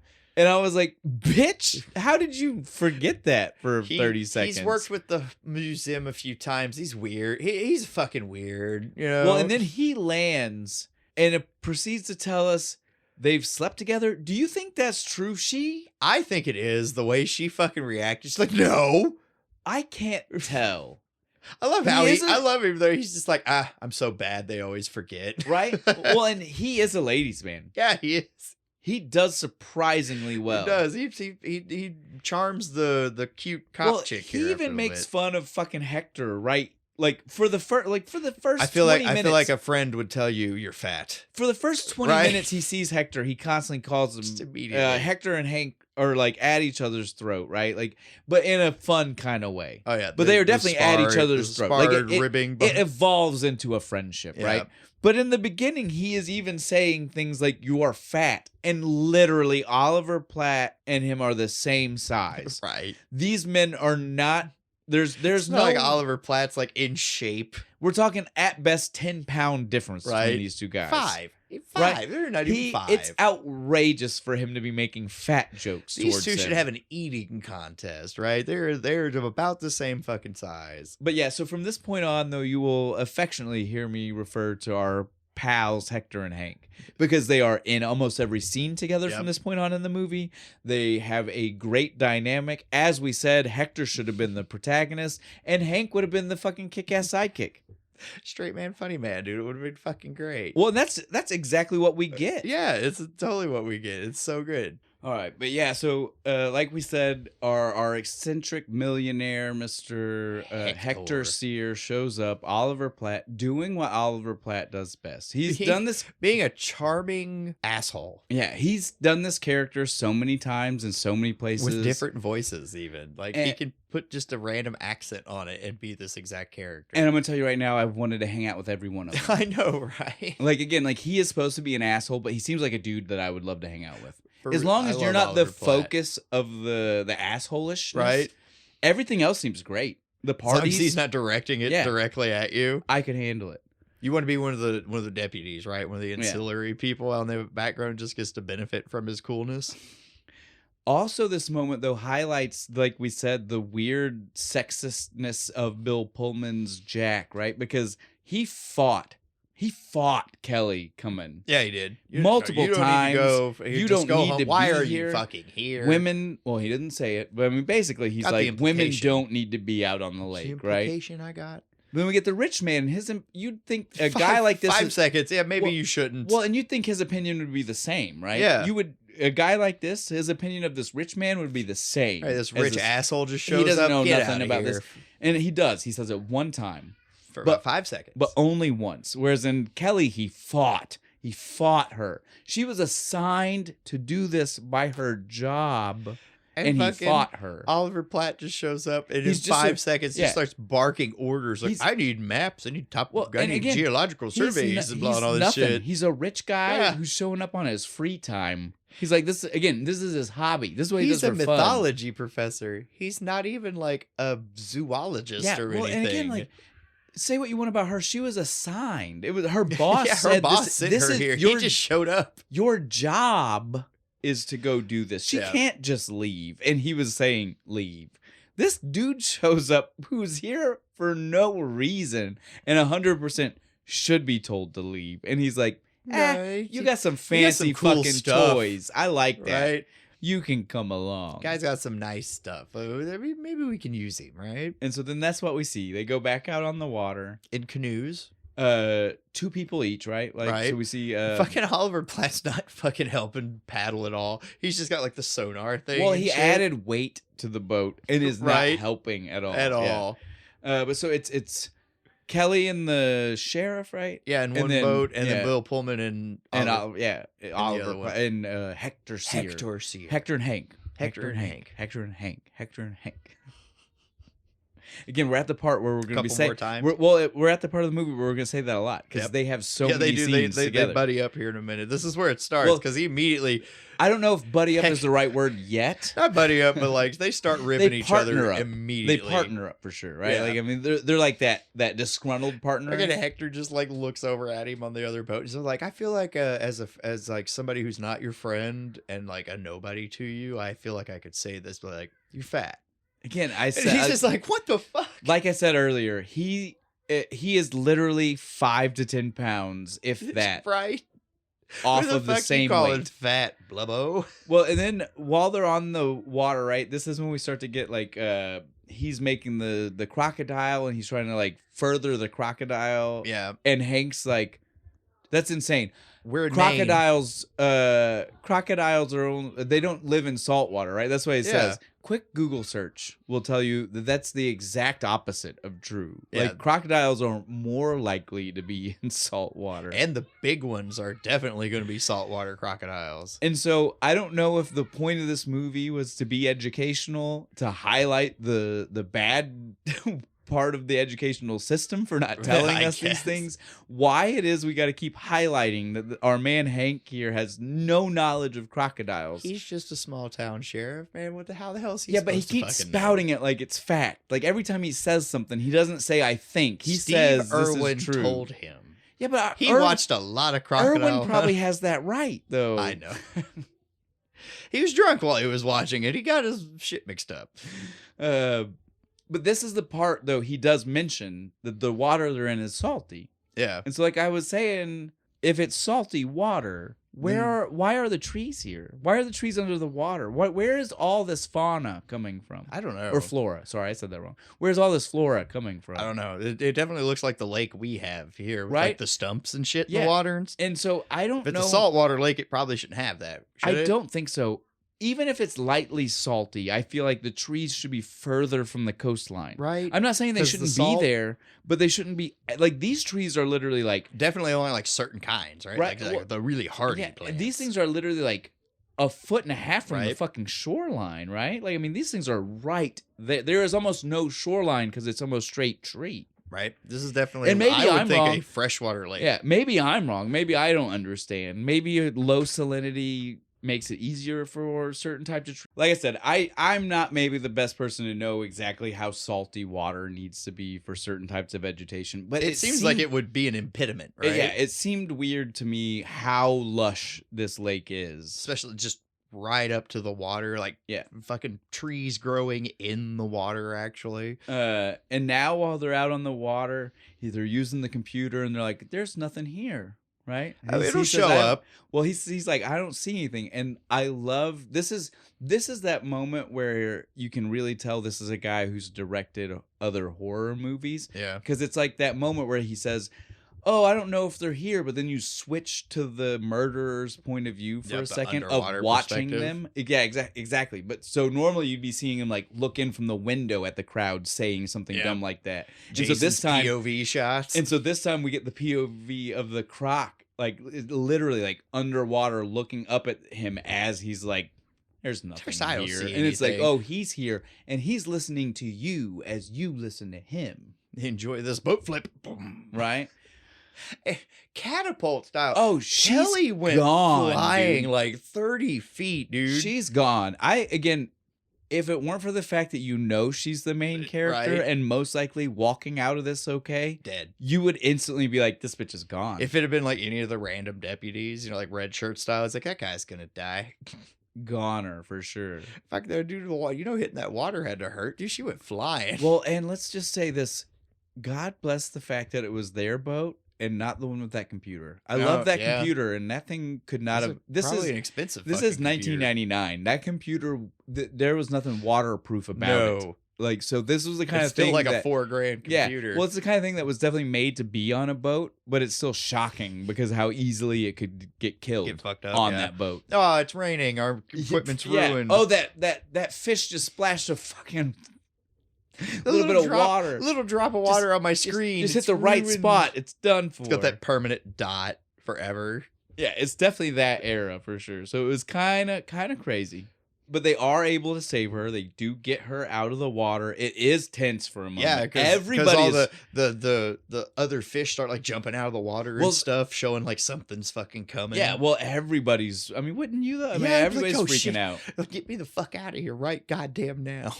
I don't care if the boat will hold me. Exactly. I would want to be I'd have flipped their boat over trying to get the fuck into it. Well, and then as soon as we get out of the water, right? Like we don't get to see the full like everything, but we know they panically get her out and then we see her on land, and she even makes the statement that I think proves everything about why she doesn't even need, why her character's not important, why the whole thing with her and fucking Bill Pullman doesn't matter. At this point, this is beyond the depth of any museum employee. Yep. Why is she here? Right? Like she's a paleontologist. Like, this is clearly not a dinosaur. This is clearly something alive. Yeah. A paleontologist, we can all agree, should be dealing with dead fossilized bones, right? So this is nuts. And she should have got on the water and be like, I'm done. Well, I'm she leaving. even says that, but then says, I'm staying. And it was like, why'd you make the first statement? The first statement backs up getting the fuck out of there. That's what I would have fucking done. The first statement did not back up, hey, let's stay and hang tight. Right? Let's just hang out for a little while. I want to see what happens. But now we get to see camp, right? I love this. We're seeing camp. We're seeing a giant hole get dug by the two deputies. The two deputies. Sheriff The Hank. sheriff is so mad. What are you doing? He gave paid us $500 to you. I would have dug that money.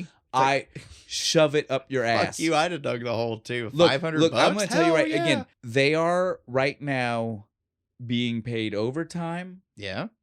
For plus being 500 here, plus 500 extra. Plus, there's no way that they would be considered on the clock the whole time they're there. Yeah, right. That's true. Even though they technically are. Technically, they all of that is work time. They would still be like, they're not going to pay you for they would sleeping. still say after a certain time of the night. Well, maybe one of them is still considered on the clock, right? But like not all of them. You get what I'm saying? Like there'd be a rotation or something. So yeah, some of that's personal time. Fuck you, buddy. I'm going to make some extra cash on personal time. Do you see my uniform shirt on? Thank you. That's my point. And it also applies to in 30 seconds because we're about to see the girl in there and she's having a great time. Yeah, they're having the party. And again, in the sheriff gets mad about her being in there. He is such a buzzkill. He tries to tell her in there. what to do. Right? He tells her she can't stay and hang out with our man's Hector. I love that shit. He's just like, can she stay? We're hoping trying to mate. Yeah, we're make coitus or some shit. Yeah, whatever it is. But so again though, and he says no. No, and fuck you, man. I'm off the clock. I like if she was actually on the clock, he could tell her that. That's fine. All of that time's not on the clock. Can't be because it's like 9 o'clock at night. We're they're camp drinking and we're drinking. Can't be on the clock. No, definitely. Those two guys in the back. If he's gonna bitch at her, they're drinking on the job. So like I said, into them. He can't tell her she can't sleep with him. It's because he wants to. Something. He's jealous. But yeah, so it's very fun. It's very raucous. It's definitely just Tom Jones, man. Yes, it's not unusual. It's clearly just to show off the vast difference in philosophy of the sheriff and Hector, right? Hank and Hector. Hank and Hector have very different ways they feel about this. Because I would say neither one's right or wrong, right? No. Like, I get both points of view. They are here on a mission. They are here to try to do something specific. I get where Hank is coming from. We need to focus.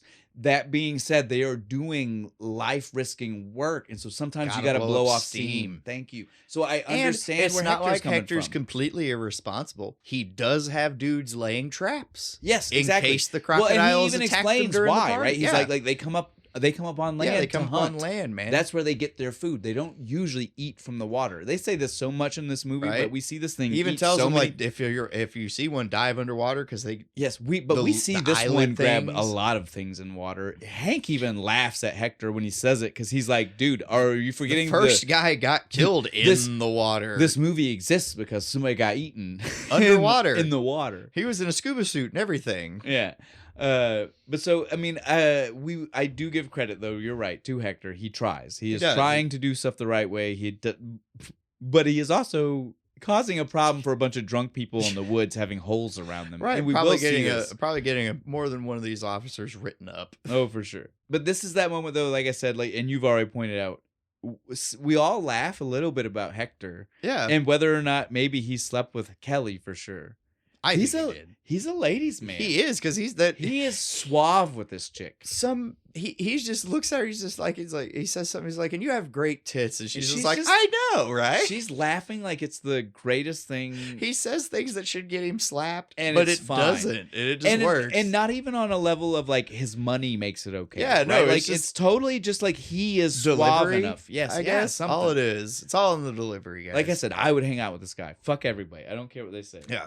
Fuck Bill Pullman. I'd hanging out with Hector. This is also the part where Kelly and Jack talk outside looking at the water. She's all like, "Oh, I went and summered on the lake and blah," and it's like, I love seeing such a smooth lake, so still, then serene. Why have you had such a problem with everything up to this point? Well, and they're not on a serene lake. No, it like is we clearly said. just fucking just I was like, you can't see reflection 1 in this water.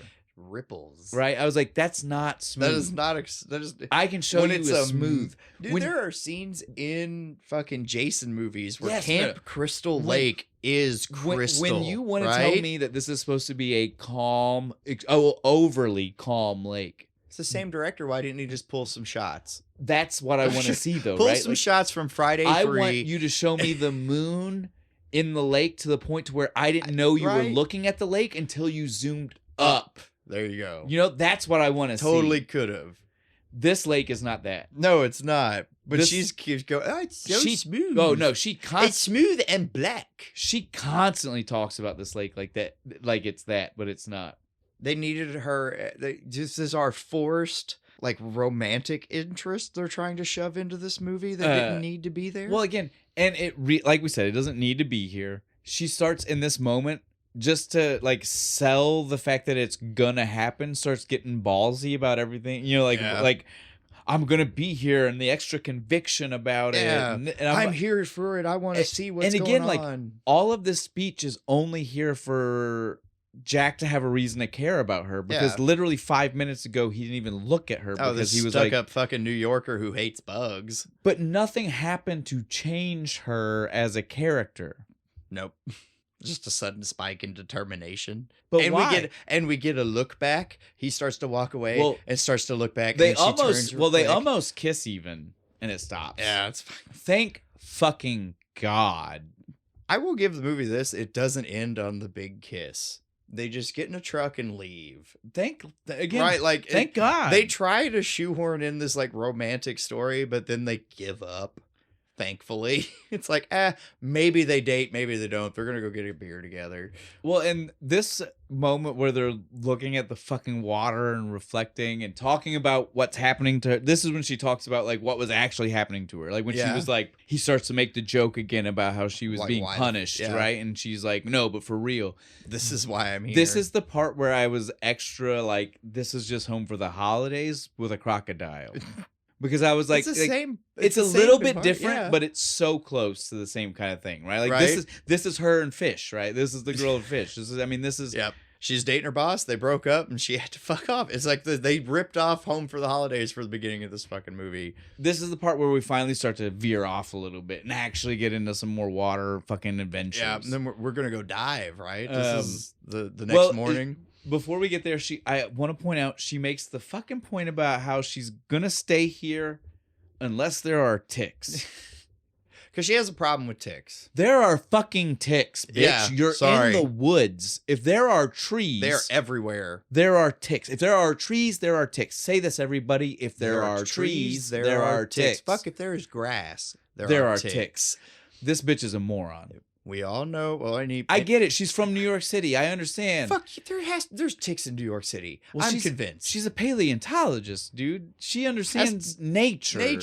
Things will survive. Prehistoric ticks, like, they were huge. You have to know that they were there. I just have a problem with this bitch saying that. Just get some off. With all honesty. Well, that's what she's been doing all movie. So hopefully, I guess so.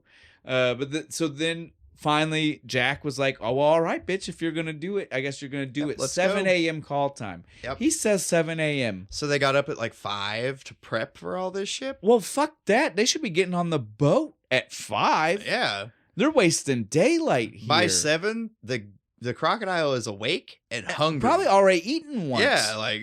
I was like, what are we talking about 7 a.m. call time? Catch it before it fucking wakes up, right? I was like, these guys are... Why are we camping out here? If you're going to just show up at 7... If you're going to be there... Noonish. And, well, if you're going to be there and not start till 7, why not just be at the Ramada and then drive out to the fucking lake? That's a good point. I agree with her. Yeah, what's the point? We could have stayed at the fucking hotel. Boys just wanted to go camping. If you're telling me you're getting on a boat at 5, then I understand camping. Yep.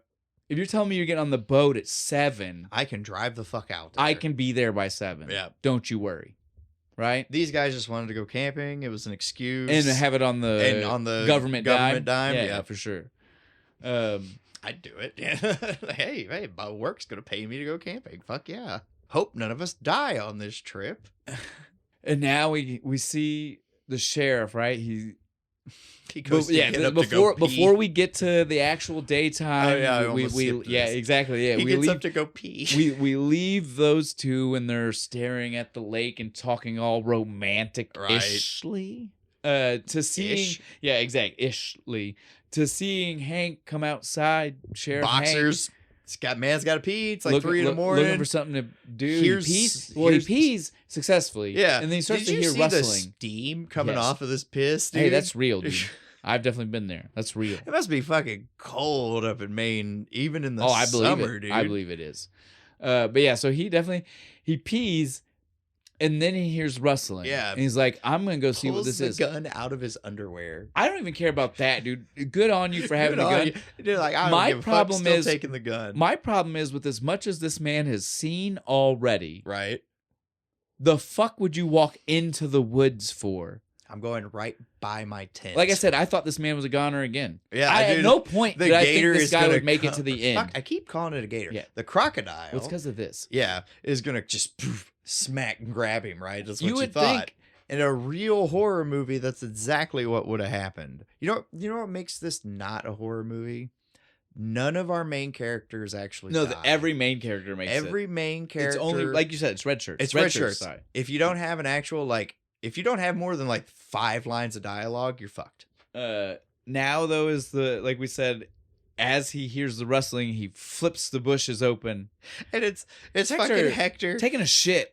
Is that what he was doing? Sure I thought he was laying traps or some shit. No, I think he was taking a shit, and that was just his cover. Yeah, I'm laying traps. I'm out here. He's having a big fucking shit, big gun in his face. I love his line though. He's like, I'm out here laying traps. There would potentially save your life, which you should be interested in because it means you get to sleep with your sister more. Well, again though, the ribbing back and forth on these guys. I'll give Hector, he's right, dude. Hank should calm the fuck down about this. Just gonna shoot people. He was way too on edge. Way too on edge. Easily, I mean, it was just right in his face. He just drops that fucking branch and because there he is. If Hank's gonna continue to do dumb shit like walk into the woods when he hears rustling, then he needs to have traps around him because he's too dumb to survive on his own. Yeah, that's fair. You want to get got? I am keeping you alive, asshole. You're gonna just wander off. I'm just saying, you want to get got. That's how you get gotten. You walk into the woods when you hear some rustling leaves. Your little police issue 44 revolver. That ain't gonna save you. Like I said, I love Friday the 13th movies, and if I hear rustling and some leaves out in the woods in the middle of the night, I'm not walking into it. So like I said, you want to get got. That's how you get gotten. Yep. The sheriff should be happy that Hector is here trying to set traps. Oh, there was a noise in the basement. That's how you die. Next morning, they wake up, and this is when Jack finally actually says the statement we've been referring to all along, where he's like, "Look, we like your fucking toys, and that's the only reason you're here. But if you interfere, I will tell you to fucking leave." Right? And I love it because again, he calls them toys. Yeah, it's what they are. Are they? They're tools, dude. I mean, this guy proves how useful they all are. That's fair. Toys to me would be if they're rich things that aren't actually helpful, but they seem helpful. Seem useful. Yeah, but these are actually helpful. That sonar is actually helpful. That's true. And the helicopter is definitely fucking useful. I wouldn't say these are toys. These are tools. They are things that up until this trip have been toys because they've never been useful. Super useful, right? But this trip is the trip that changes the definition for sure.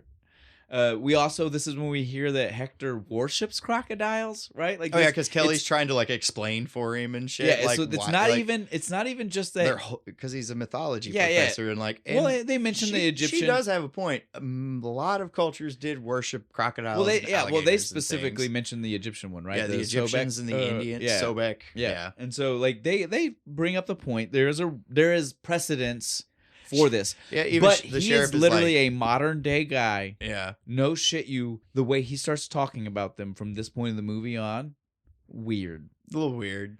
The sheriff, Dragon's eyes. Hank is just he's like, so that's supposed to make it better. It's like, no, it's not supposed to make it better. It's just I'm trying to make you understand where the fuck guy's coming from. Well, because again, this is that first time we hear that, right? She says he looked into those dragon's eyes. Yeah, the dragon's eyes.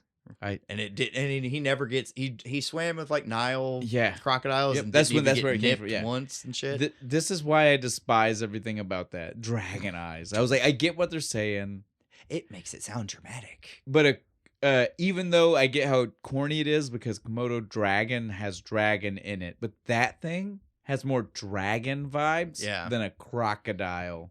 Yeah. Regardless how big it gets. Yeah, I know it's still just a big ass croc. Yeah. Thank you. I watched Crocodile Hunter. The motherfuckers get huge. The one they show in the fucking movie isn't actually that fucking big. I've seen ones about that size in Australia, right? Like they have giant fucking ones down there in Australia. This is the first time Hank falls into a trap, right? No, that's later. I've got right here. Hank falls into it. Not the up one. This is when he falls into the pit. Oh yeah, he takes 2 steps. He goes to walk and he falls into the pit. Yeah, I forgot about that. Not the one that pulls him up. That's why I said this is the first time. The first one, yeah. He goes to stomp off all pissed off and then just throop into the fucking hole and he's just like, God damn it. And then we get out onto the water again. Yeah, we're gonna go diving. Yeah, and they bring with them the sound effect. The hatchlings. Yeah, the little speaker thing. It's like a little chirping of like hatchlings. Hatchlings. I'm going to tell you right now, this just sounded like cartoon squirrels. If you would have played that for me and asked me what animal it is, I never would have said crocodile. No part of me would have ever thought. No, it's crocodile. like a weird squeaking noise. Yeah, right, like angry chipmunk. But apparently, this was baby crocodiles. They were like, this guy's gonna come protecting. Yep, he's going to immediately be like, oh no, baby's in danger. I don't know enough about male and female crocodiles to know if that's true, but generally speaking, in most species, the male is not going to come. So unless they already knew this was a female, I don't understand why they would think this was automatically a good idea. Sure, I'll go with it. But they do. Yeah. And it does pseudo work. I mean, it does something. It brings him. It brings it. I don't know if it had the desired effect because he just seemed really mad because I think he thought you've trapped my babies. Yeah, because it like drags the boat away. While Jack and Hank are underwater. Jack and Hector. Jack and Hector go underwater to look for something. Evidence. Would you want to see it? They took like a weird stick to like stun it or something. So yeah, okay. I'll go ahead and go back since you didn't know what these are. These are called. I'm not even joking here. These are called boomsticks. These are the only things that are legally allowed for alligator and crocodile hunting. You're not allowed to use an actual gun. You have to use these things. The way they work is the impact when you push in will make the round go off. So you literally have to like spear the fucking thing. You have to actually make contact. That's more badass way of doing it, I guess. It makes it fair. Only legal way to hunt them too. You got to actually fight the crocodile. It's the only way. But my problem with this is the size of this croc. That little fucking like 38 round they put in it ain't gonna fucking work. Isn't gonna do anything. For goddamn sure. It's just gonna piss it off. This is also when right before getting it, the reason they get in the water is because Hector tells them. This is the moment when he's like, "Oh, they don't bother you in the water." Yeah, they don't bother you in the water. They don't eat. They don't eat it. They have a hard time seeing. They have the weird like lens that goes over. This is the other time where I was like, so is this an educational movie? Right. Fucking Bill. They have a nictating lenses. I've got it. Nictating lenses. Yeah, Jack tells them to shut up, and they just are like, we can talk if we want to. Yeah, this is that moment where Hank and Hector really like kind of buddy up a little bit. Like, we can talk. It officially stops being a rivalry and starts to be a friendship right here. They team up against fucking Jack, and fuck you, we're gonna talk. So those two get in the water though. Hector, they go off and Hector and Jack. And Jack sees like the tail or something. And he goes swimming after it. He leaves Hector dumb as fuck. Yeah, this is Buddy. Himself. They went in with buddy system ideas and then they just abandoned it. Immediately abandoned it.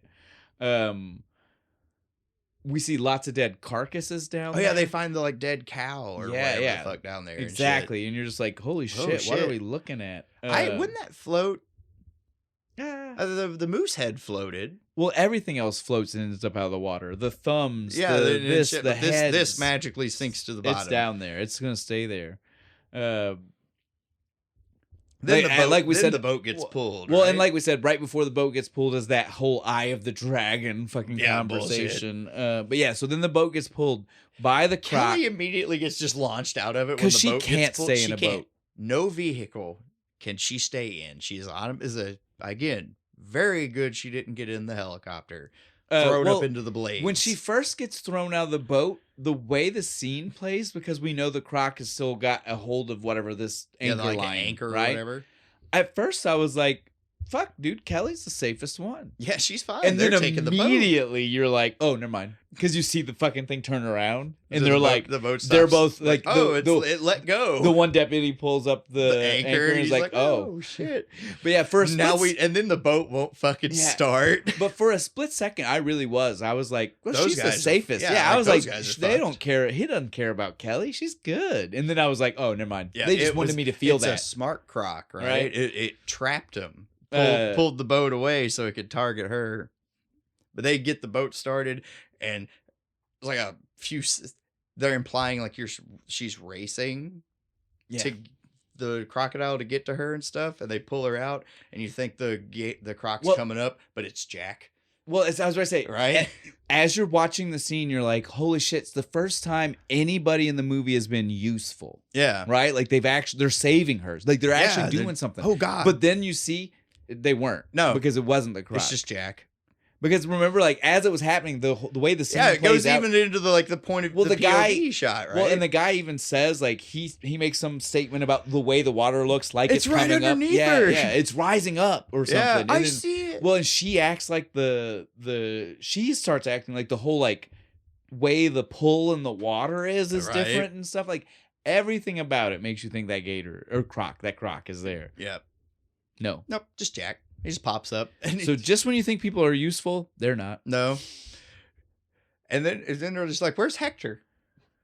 Oh, I don't fucking know. I left him. Right? And you're just like, why would you do that? Right? You just left the poor fucking guy. Aren't you supposed to swim together? And then they say, well, then Hector pops up, right? Yeah, he's like, oh, there's bubbles. Go over there. And then he pops up. After he pops up and they're pulling him up, they're like, all right, well, we got to get out of here. Pull that fucking speaker up. Here's our red shirt. Oh, poor fucking guy. That poor deputy who's been driving the boat the whole time. He goes to pull that fucking speaker up, and I ran it back. Could you actually see the crocodile grab his head? I couldn't either. So like, good on him. Like, oh no, you cannot see. You can't tell when the transition happened. Grabbed his fucking head off of him. But it's quick. Yeah, it is super fast. Just a splash of water. There's a man with a head, and there's a man with no head. Poor fucking guy. It's okay. We find his head later. He gets it back. Was that his? I don't think it looks like this guy, because this guy has black hair and it's half receding, and the guy we see is like blonde with a full head of hair. Okay, then there's whose head is that? But yeah, we'll wait till we get there. But I don't think that's this guy's head. I for real thought it was that guy's head. Because we see this guy a lot, and this guy is an actor and like he's the guy who was digging the hole. He's got the mole here. Yes, and the fucking face we see. If it's supposed to be him, I don't know why it looks that way. They just grabbed a random head. We got to move forward. We'll get there soon. I don't think it's him though. Yeah, I don't either. Now that you mention it. But yeah, so they get on land and they call the other authorities. Who are these authorities? The Florida Game and Wildlife? Well, not even them yet. I'm not even talking about that. He's talking to someone about the death of his deputy. Oh yeah, and he's like, did he fall in the outboard motor? Who is that guy? Like, state police? You see what I mean, though? What other jurisdictional thing happened here where the sheriff isn't just making the report himself? Yeah, that's a good point. I don't know. It was weird. It's the director's cousin. He just wanted a cameo. It was very weird. So we just added it in. Right? But yeah, so someone else shows up and he's explaining everything to him. And the guy had the nerve to say, you think it was the outboard? You think the motor? You think the motor did it? And the guy just goes, God damn it, dude. No, it wasn't. His head was 5 feet out of water when it happened. I don't think it was the fucking motor. And on like the starboard port bow. Yeah, well, yeah, right? not behind the boat. Mid-boat. Yeah. There's no way. It was just like, shut the fuck up. Everybody's just so reluctant to think that something in the water killed somebody for some reason. Yep. Now's the somber solace time for everybody. Like everybody kind of takes this one to heart. Yeah, even nobody fucking knows the deputy but the sheriff, but everybody is acting like he's their best friend. Hector even goes up and just like, man, I'm sorry about that guy. I feel like when like people die, I wish I would have known him better. And shit. So rude because he's super shitty to him. He's like, oh, I'm sorry for your loss. What Hector said did not It was not rude. It didn't sound rude. Didn't come across rude. It came across exactly the way it was. Like, he was like, I genuinely feel bad. I didn't know that person. Totally fine thing to say. Right? Hank is just like, it's not a statement about you. It's a statement about wishing you knew them. I was like, dude, Hank, you're a dickhead. He is a little bit. He wasn't trying. I get it. You know the guy more, and he's probably been on your team for years. But again, that's exactly what Hector was saying. He's like, I wish I knew him like you did. Yes.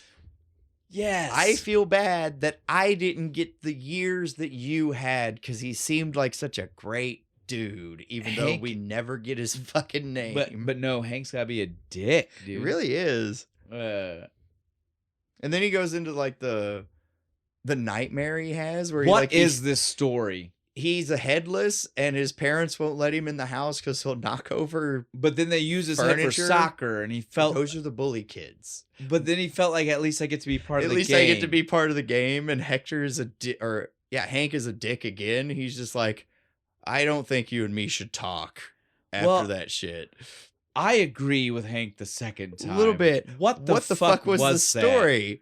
Because I understand it was a nightmare. Keep that shit to yourself. Right. That didn't fit the moment. Especially after dude got his head bitten off. I get the comparison. That wasn't the vibe. Not the time. That wasn't the vibe. That wasn't the time. And I do feel bad for you and you're like just wanting to be accepted shit, but not the time. Not the place for it. Go see some therapy. Yeah, go talk to your therapist about that. Maybe not the fucking angry Welsh sheriff. Yeah, definitely not. And then Hank walks off, mad. Now is the one you thought the first time. Now is the other trap I thought about. When he gets hung upside down. Pulls him up, and then he's hanging. Kelly and Jack walk up, and they're just like, what the fuck? Kelly then says, I want to make sure I get all this right, because this was so ridiculous.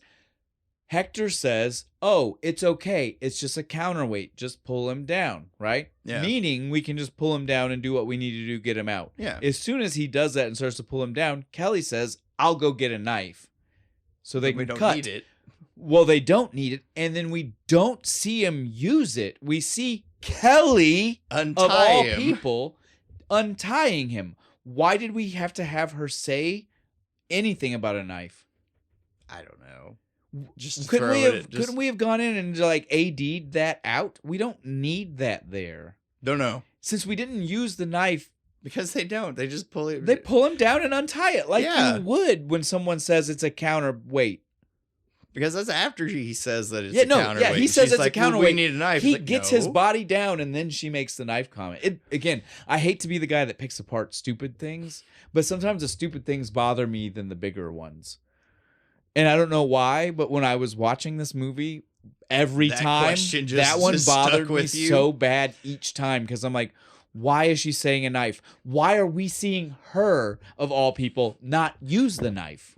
They cut the 2 seconds of fucking Jack looking at her like she's stupid. We don't need that. And being like, we can just untie I could even buy that. Right? I could even buy that. That fits his character. Just looks at her like she has a turd hanging out of her mouth. Yeah, like, that fits his character. We can just untie the way he talks to her. Yeah. I would buy that.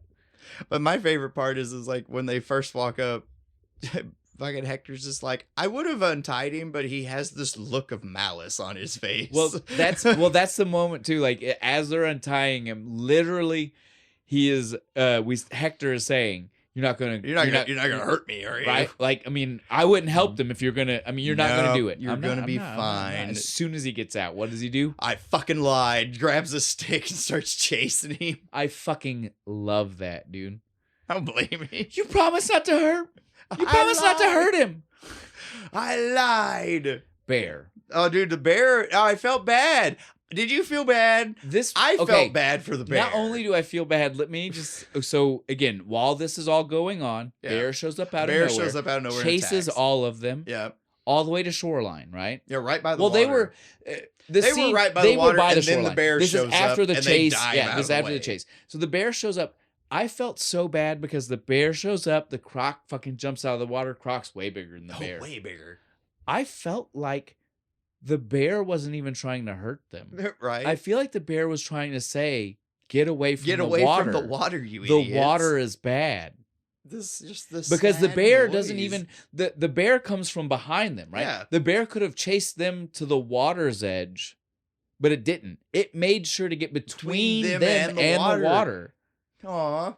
That makes me feel even worse. I'm telling you, I seriously feel like this was a nature was trying to help them moment. Oh, no. And then the bear is gone. Now I'm going to cry. The poor bear. Because the sad noise it makes when the fucking bear croc pulls it underwater. Like, it was awful, man. But hurts my soul. This is when they finally get to identify the croc. This is the first time they actually see it. They're just like, the sheriff is just like, all right, I believe you. Well, and then Kelly starts fucking going, this pattern on this part of it means it's from here, and this one means it's an Asian croc. Yeah, it's an Asian Pacific crocodile. So they know it's come a long way. We still don't know anything specific. She makes the guess it's 100-something years old, right? She makes a guess. Right now, we still don't know. I love the joke. It's like, how the fuck did it get here? And Oliver Platt's just like some pissy Asian businessman flushed it in Hong Kong. I was like, that's such a great reference to American culture and flushing alligators and shit. I love that.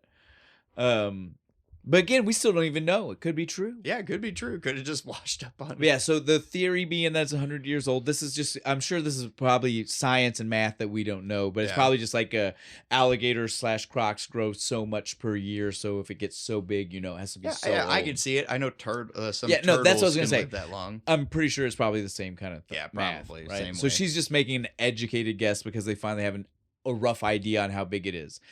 That being said, they all agree 30 feet. I don't know about you. If that was only 30 feet long, then the thickness of it really fucks with your perception of how long it is because it looks way longer. Gator. When you say 30 feet long, to me, I still think like that's manageable. 30 feet by 15 feet? Yeah, exactly. Because when you actually see this thing, you're like, oh, nothing's manageable about that. Hell no. Because, 30 feet's pretty long, but this thing's like 18 feet wide, too, right? Like, it has a huge head on this thing. While this argument, though, is going on and they make the flush the toilet joke, again, Hank starts to bring up information he knows about crocs, right? Like the salt water and stuff again. Like, I just didn't think it worked. Like, I didn't think a croc could go that far, right? That's what he says. They conceal information like that from the normal people in books. You motherfucker. Kid literally kicks the campfire to like go after him and shit. Hank's asking for it. He is. I mean, Hector's asking for it. He really is. Point, though, he's sitting there and stuff, and Hank's like, "I fuck this guy" and stuff. Well, Hector's like, "But the benefit of being a rich kid, my parents dropped me off at karate class all the time. So I know karate. I'm a brown belt, so let's go." And he does. He punches him right in the face, fucks him up, and what does he say? You're supposed to say go. In karate, you say go. You say go in karate. Yeah, go fuck yourself. I love that he just starts yelling that. You say go in karate. The makeup department did a good job. Like his nose is awful fucking purple. Maybe it really happened. I was gonna say you think he accidentally actually punched him in the face. Maybe Oliver Platt was being that much of an asshole on set. Yeah, because the next scene is them like watching the crocodile. Well, now is the part where I said, they're this friends. Is real. They are friends at this point. This is what happens in real life. People get fed up with each other. Two guys will get fed up with each other to the point they duke it out. They make up. They go back to Hector's tent? Palace? It is a Taj Mahooch. Yeah, it is a glorious little tent. But it's literally proven by the fact that they're watching like TV right now. Watching stuff about crocs together, watching videos, and you're just like, they're friends. Yeah, man. They are. They're totally friends now. These guys really love each other in a platonic kind of way, but they love each other. Yeah, they're bros. Yeah. So again, this is just a little bit of that scene of the love story we don't need. Like you said, they're patching. Yeah, she's patching him up, and they're talking, and they get a little bit like staring into each other's eyes a little bit, and you're just like, fuck, I don't want this, right? And then, god damn it, we get the line from them themselves. We really should go to bed. I mean, we should go to sleep in our separate. We just need to be different. And I was like, thank you. Yeah. You're right. I don't want to see this either. No, fucking go to bed. I am again so glad that we don't get like a makeout scene between these two. Well, none of this needs to be here at all. These two characters don't need to be. No. I like Bill Pullman, and this chick is pretty cute, but like they don't need to be in this movie. Nope. We needed more Oliver Platt and Brendan Gleeson. Yep. They should have been the main characters. 100%. Hell, give me more Betty White scenes. Yeah, give me more Betty White and like those three. We could have cut these two out, saved a fucking shit ton of money. Oh, definitely. Put into like way better effects. Her last name is Fonda, for the love of God. You know there's a check involved. Yeah, there's a big check involved. So again, it is what it is, though. Let's get back on track here. I agree, though. I agree. I ain't saying shit about nepotism. I didn't say nothing. But yeah, so thankfully they save us, like we were saying. They save us from having to see the scene too, because they didn't. They awkward themselves out of it. They didn't even want to deal with it. Yeah. Give me what's that? I'm trying to. This is less of a I don't know where we're at, and more I'm trying to make sense of the note that I took. And this is what I wrote. Now they're trying to rationalize its thoughts about this location, like it's the croc. This is when they were like, "What does it even make sense why it would come here?"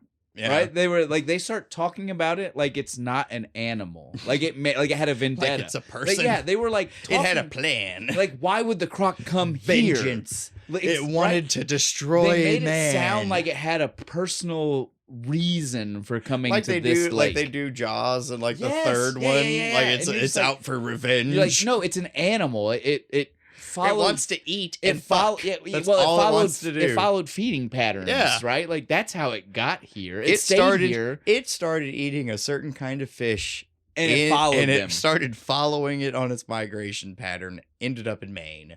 Simple solution, right? But no, this one's evil. Yeah, it's an evil crocodile. This is the part where I got to just flat out admit that if I were one of these deputies, I'd have been out. Yeah, I'd have just left. I'd have looked at the fucking sheriff and said, "Fuck you. Nope, I quit." This is also the part of the movie where I literally had wrote in my notes the first time. You know, like we watched these multiple times, so you know, like obviously not the first time. The first time, being so many years since I had seen it, I literally was like, "God damn, that female deputy disappeared just for her to show up 30 seconds after I said it." Right? Because you're watching them walk through. You see them walk through the woods, and it's only the male deputies, and they find the big like footprint. This is. Yeah, and the head. Yes, right? And so it's all male deputies, and so you're like, "What the fuck's going on right now? Yeah, what the fuck? Where'd she go?" The head, like we said, this head is 100% not the same guy. It has red hair, doesn't it? Yeah, blonde or red, blondish red hair. Definitely not black. You think it's her husband, Betty White? You think? But that would be so. Well, no, that was that's like 6 2 years ago. 6. Yeah, 6. Yeah, yeah, that's not right. Whose fucking head is this? I don't know.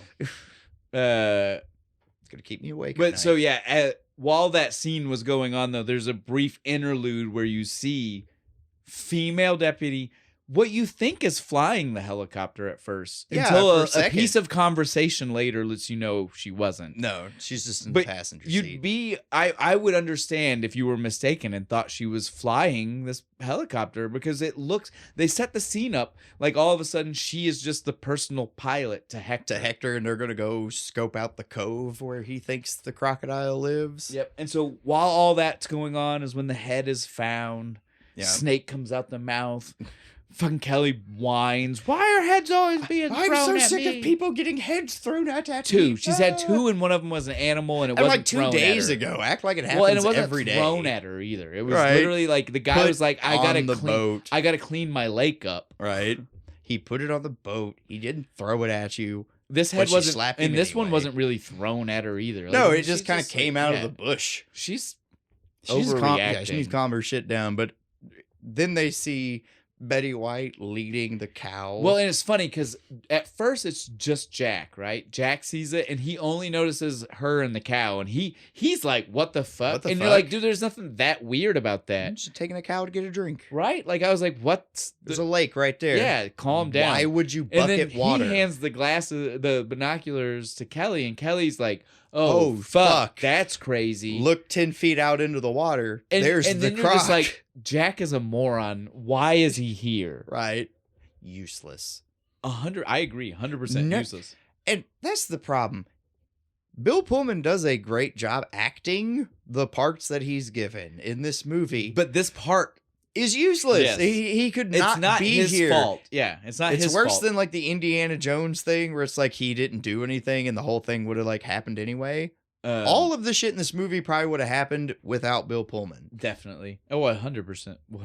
But so while they see her, she does feed this cow straight to the fucking crocodile. Blindfolds the poor thing and everything. I don't know about you, but at first, before I realized she was going to use it to blindfold, I was like, did she fucking like bash its head in because all you it looked like bandages. Well, didn't distance, and you see white and red. Red, yeah. You don't know that it's a checkered pattern. Took a bat to it to get it to cooperate. Like she gave it like she like fucking concussed it. Yes, to be like now it'll follow me. Loopy cow will walk to water. She lobotomized it with a fucking hammer. Fucking ice picked it in the side of the head. I'm telling you, I was so confused. The distance shot nicely wrapped the wound before she fed it to the gator. But yeah, that makes her way more sick. Yeah, it would. So it's not that bad. No, but she is feeding it. It's like a pet. That's exactly what I said. So she's keeping it as a pet. They go to talk to her, and that's basically what she said. She's like, me and my husband. It followed him home from fishing. We fed it some scraps. It never left, and it grew really big. It's a wild pet. That's even what she called it. Wild right? pet. It's a pet that still lives out in the wild. At this point, it's like than anybody else's. No one else lives out here. Well, it's her and that thing, right? Yeah. Like, that's it. And we find out that like the gator ate her husband. Yeah. And shit. She's like, but on accident. It was an accident. The horse went to try and he tried to stop it and it grabbed it. And she's like, well, I mean. But what's funny is she's still acting like they shouldn't want to. Well, and they shouldn't want to kill it or shouldn't want to punish her. And they all, like, literally the sheriff has to break it down. Like, these are crimes. Yeah. You committed a crime.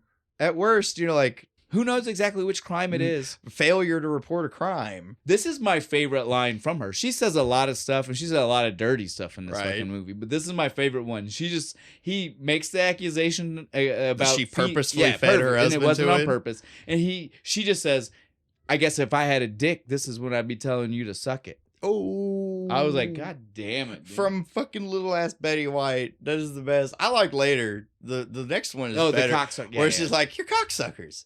I knew it. I didn't want to say it, but you're all cocksuckers. Yeah. So again, though, she's like, this is just my pet. It's a victim of circumstance. And if I'd have reported this, you all would have came out here and killed it. Right? Which, guess what? They're about to go try to do. Well, but they have every right to. Right? I know it's killed like 4 people and at this point. Like, it's one thing when they were feeding it scraps, or even if they were just feeding it their own livestock, right? Like it's got a taste for those animals. But it ate your husband. We put down dogs who accidentally attack people and taste blood for this reason. Because man flesh is tasty. You don't want something alive once it's had a taste of it. Was that movie with the lions had Val Kilmer in it? Like same concept.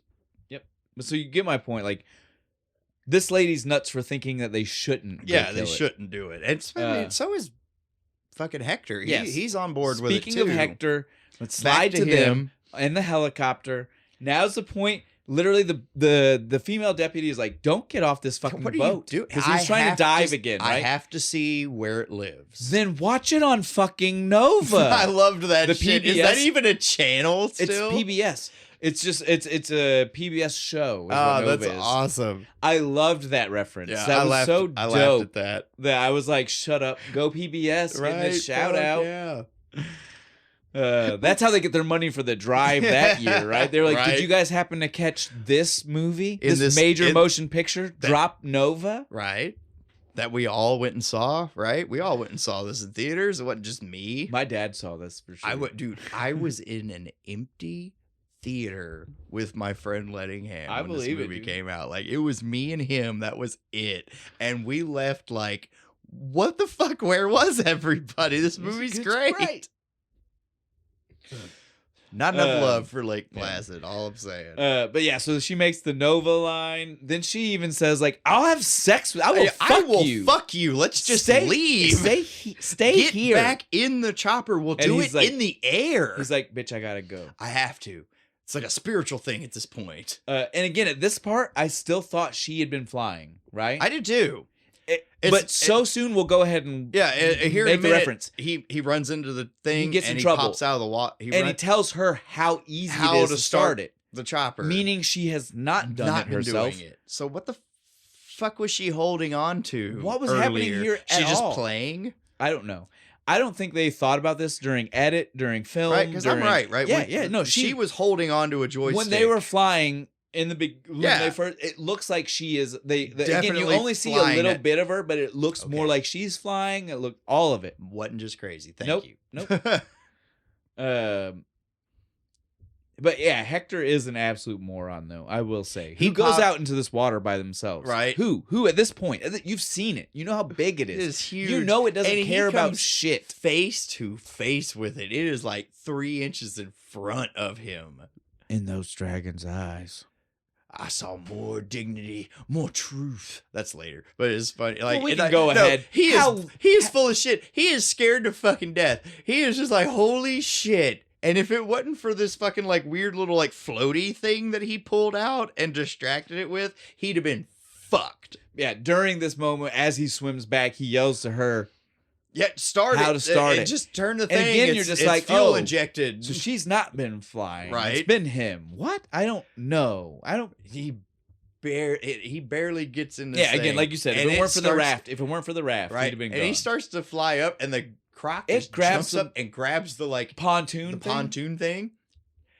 Fuck you. That would have just dragged it down in the water. I don't care what anybody says. This is that part where I want you to understand. They keep saying 30-foot croc. This is way bigger. It is the size of the helicopter. Well, it's the size of this helicopter. It matches the size of the helicopter. Easily. 30 foot, maybe, but you're not giving depth. You know what I'm saying? Like you're not giving the full picture by saying only 30 feet. This thing is massive. Right. It is huge. Could easily just pull this thing down into the water, right? But they barely fucking make it off. And they do though.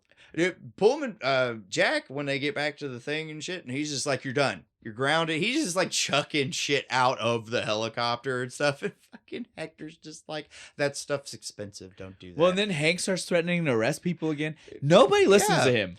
No. Betty White didn't listen to him. Hector doesn't. Nobody cares. Right? Hank No one gives a shit. He threatens to arrest people everybody all the time. He's like, and they're all just like, whatever. Have at it. Go the fuck for it. But then they start talking. It's Kelly talking to fucking Hector, right? And she's like, "Man, you got a death wish," and he's like, "I don't." No, and this is when he gives that speech. The ancient cultures would like. Well, use he's like crocs as like judges. Well, and this is when he gave the one that you were referencing earlier. Oh, like the I saw deepness, more dignity, and truth in that dragon's eyes and shit. And she just looks at me and she's like, "Yeah, all right." Well, and and he says the judged, and she's like, "That's what you want, Hector."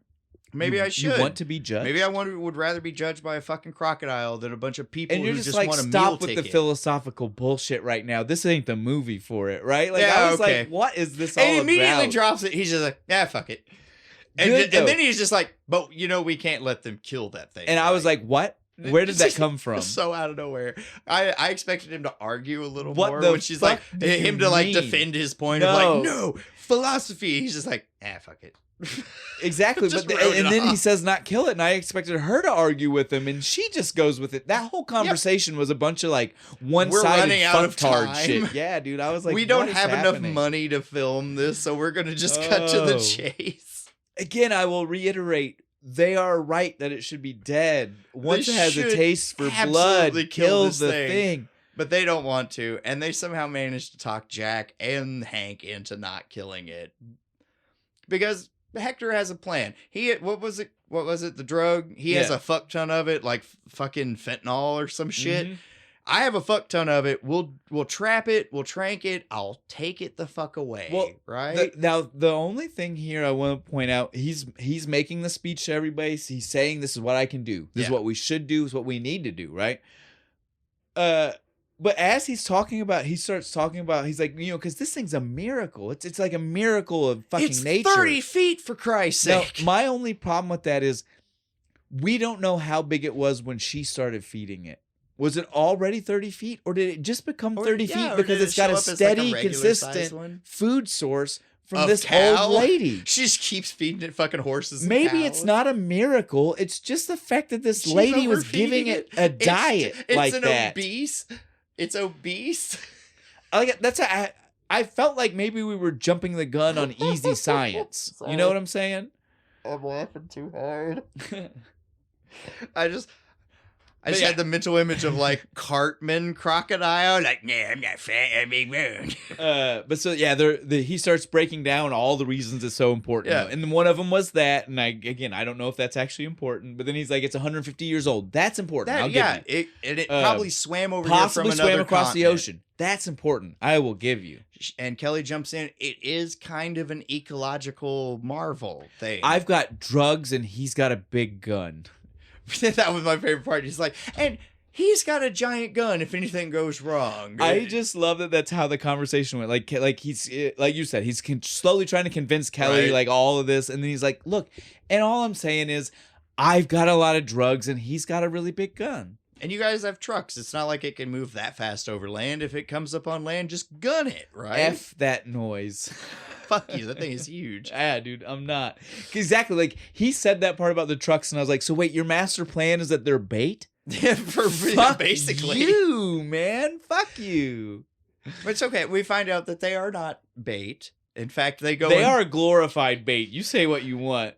They weren't intended bait. Yes, they don't end up being bait, but they were bait. Bait by definition is just what is used that way. It doesn't have to be the thing that actually gets eaten. Inadvertently become bait. No, they inadvertently don't become bait, but they were bait. Yeah. And they steal the big cow, right? Yes, I love this. I love that they steal the cow. They fly it off. They start. She is so mad. Betty White is so pissed off. She's just like, I'm going to sue you. You can't do that. You can't take my cow with eminent domain. That's what they use to take houses for fucking roadways. You can't take my cow for eminent domain. And a giant net. I will point this out. Their plan. Where's the net? I didn't see the net.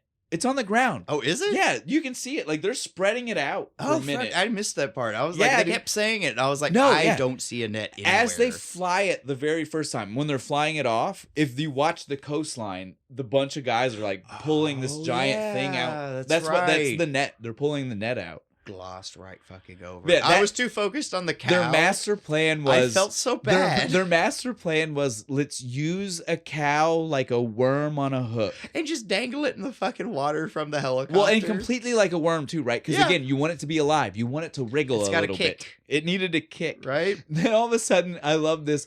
They're talking about what's going on with the cow, and all of a sudden they're like, I think it thinks it's flying. Well, I mean, it was kicking its little legs for everything, man, up in the air, like. But then they think the cow's a bad idea, right? Because it stops. It's like dark at this point, and it just stops all moving. night. It's just like sitting there. It's like a tea bag. Not a happy cow. Not a happy cow. It is not a happy cow. Poor thing. Get it out of the water. Yeah, we're done. Just wait. Of course. I got something sewn up on sonar. Look, now, that kind of scene only works if you actually draw it out. Yeah. And then have a moment where you're like, nothing's happening. Yeah, it doesn't work. They don't do that. Yeah, if you don't give us a long, drawn-out scene and you just immediately go, pull it out. Wait! Yeah. It loses something, right? No, but they immediately just he's like, as soon as they're on the radio, like, go ahead, shut it down. Hector's just like, wait, I have something on the sonar. Yeah, like, he's still on the radio. Cuts her off mid-sentence even. And he's right. He's right. It's coming. It's there. And then suddenly the cow is very lively. Don't fucking blame it. It is trying to run through this fucking water. It's trying to stay alive, dude.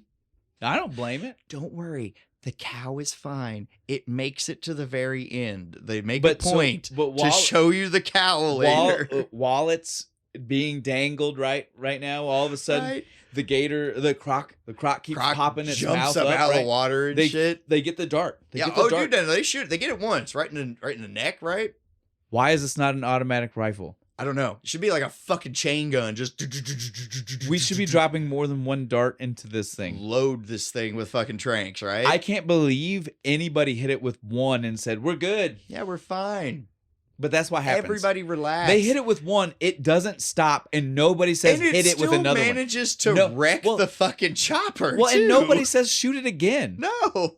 If I hit it with one and it doesn't stop, I hit it again. I'm not wrong, right? I saw at least two tranquilizer guns. Yep. The implication is that every one of those deputies in the trucks has one, so there should be at least 6. And the sheriff has the mega gun. The big BFG 2001. Cannon, right? No reason why there should only been the one. Nope.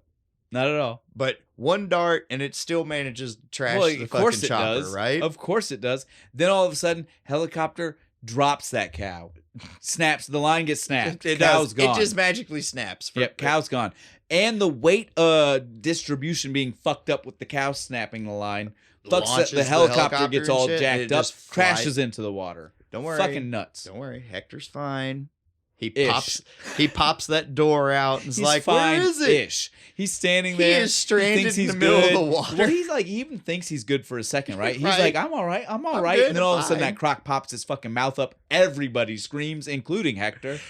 Hank goes to his rescue. He jumps into the water with that fucking big gun. I'm not letting this guy go. He's my buddy. He's my boy, right? There's that weird little scene where it goes away for a second and then jumps up out of the water right at Hank. Yep. And there's just like, then we have the land fight where once again, Kelly can't stay in a fucking vehicle.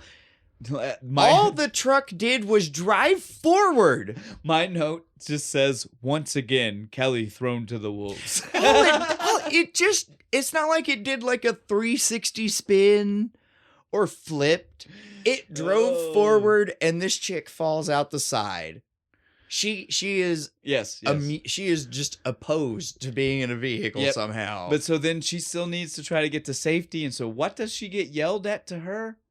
Go under the water. Stop with this. When is Hector going to understand that that's not going to work? This croc lives by different rules. This proves it too. Because it immediately knows where she's at cares and goes for her. It does not follow these rules. For this fucking like tree that was in her way, she'd have been fucked.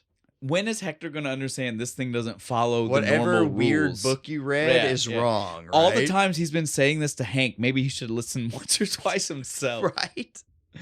But she's up on the. She makes it. She gets she's on the chopper with Hector. But she's on the wrong side. Exactly. Yeah, she's on Hector's side on the helicopter. How she couldn't tell the difference between land and helicopter when she's under the water. The fucking opposite direction. I would have went back to land for sure. Yeah. There's a lot more of it than the helicopter. And the dudes with the guns are over there too. Know. It was so ridiculous. But everyone acts like it's okay though, right? Yeah, you hear totally like fine. Literally everybody calms down for a second. Everybody on the bank like sigh of relief. She's okay. Fine. And I was like, no, she's not. That's stupid. What the fuck? They're still in danger. And if it hadn't been for just circumstance, this croc dives directly through the middle of the helicopter by chance. And they dive off of it. They get back to land. It gets stuck. And it's stuck. It just happened to get stuck. While it's stuck, everybody's debating what they should do. Should we kill it? Kill it. No, don't kill it. It's fine. Trapped already. Mission accomplished. Fuck Hector. It wasn't a net, but we caught it. At no point was Hector right. At no point do you do nothing else. I'm with Hank. Kill that fucking thing. I'm with Hank to kill it. Blow its head off. Even if you decide to... So, we need to actually say this. Yeah. So, Jack decides he's going to take the matters into his own hands because nobody will actually shoot it. Hank thinks he's going to, but then has a clarity moment or whatever you want to call it. Shoots it with a trank instead, right? Yeah, Jack shoots it with a trank instead. But my point here being, at least that makes sense. Hector's advice was nothing. We're trapped. We're done. Finished. Fuck that noise. I'll give you, while this is happening, they literally are like, oh, the first start's kicking in. Yeah. Fuck, it took 20 minutes for the first start to kick in. Now we're going to shoot it with 5 more and make sure it stays the fuck asleep. This thing's going to sleep for a week. Exactly. It will wake up in the Pacific Ocean. Right? Like, fuck this noise. But they do, like, as we've already said, it just gets put to sleep. Yep, everything's okay. Everything's fine, right? We're done. No. Baby croc. Or something. Smaller croc. Normal size? Normal sized one comes slightly larger than normal, maybe. I don't know. I don't know enough about crocs. Crocodile number 2. Yeah. Comes out of the water and attacks Hector, grabs his foot. And then his tune changes immediately, doesn't it? Hey, shoot it. Shoot that fucking thing. Burn it with fire. Burn it. Kill it. Kill it for everything it's worth. Someone bring out the holy fire. And Hank finally gets to fucking use his gun. God damn and blows this thing the fuck away. This explosion was insane. It was great. Dude. Like guts everywhere. Not particularly necessary. We could have ended whatever, dude. This, I love it. But it was awesome. I'm glad they did it. Now, my only problem with that was, again, at this point, we don't know anything about that croc. We never actually find out anything about that croc, right? down to one. So right? that's all we get from Hank. Down to one again. Back down to one. My only problem with this is that thing is still awake. It's definitely slowly going under, right? Yeah. The big one. If that's a baby, you've pissed it off. Yeah, you have. I mean, we don't know. My assumption actually is different. Let's finish this up, and then we'll get to what my assumption about this croc is, which is still wild that this movie is wanting to imply this. So once they're finished, they get to land. The croc is gone. The Florida shows up. Game and Wildlife shows up and like, oh, we trapped it with our We trapped it with our chopper. We trapped it with our chopper. What a line! We trapped it with our chopper. Right. Moo! As the cow runs back across behind them. Yeah, because it's fine. Yeah. I love how they made a point to show you the cow was fine. Then we hear Hector talking about it, and he's like, "Oh, they're gonna tank it." Yeah, they're gonna put it in a tank. They're gonna put it in a tank. Fuck the size of that tank. That tank has to be big, massive, and triple reinforced. And I don't know. That's a crazy claim. Oh, him and Scotty got together. They just made the transparent aluminum tank. I guess so. Right. It has to be something like that. They just briefly mentioned they were like the second one, and they mentioned how they talked to Dolores. This was off screen. They're like, yeah, she said she never mentioned it because she knew if we did, you guys would have killed that one, which they did. Intuition, right? Which they did. They did. They blew it the fuck up. She wasn't wrong. And then nobody wants to ride in the ambulance with Hector. Well, I mean, and shit. There's all sitting there like, I mean, I got stuff. I'm pretty sure I got stuff to do, but Hank gets in there. Hank's like, fine, I'll go. I want to point out there should still be a pilot to this helicopter somewhere. There really should. Was there a death that didn't make it on screen? Maybe. Again, though, the movie's it almost ends with almost over. It almost ends with more of the romance, right? Like again, we're seeing it, and you're like, "Fuck." They I don't have care like about awkward this. bullshit talk. And she says she's gonna go home, and he's just kind of like, "Okay." If I'm ever in New York, haha.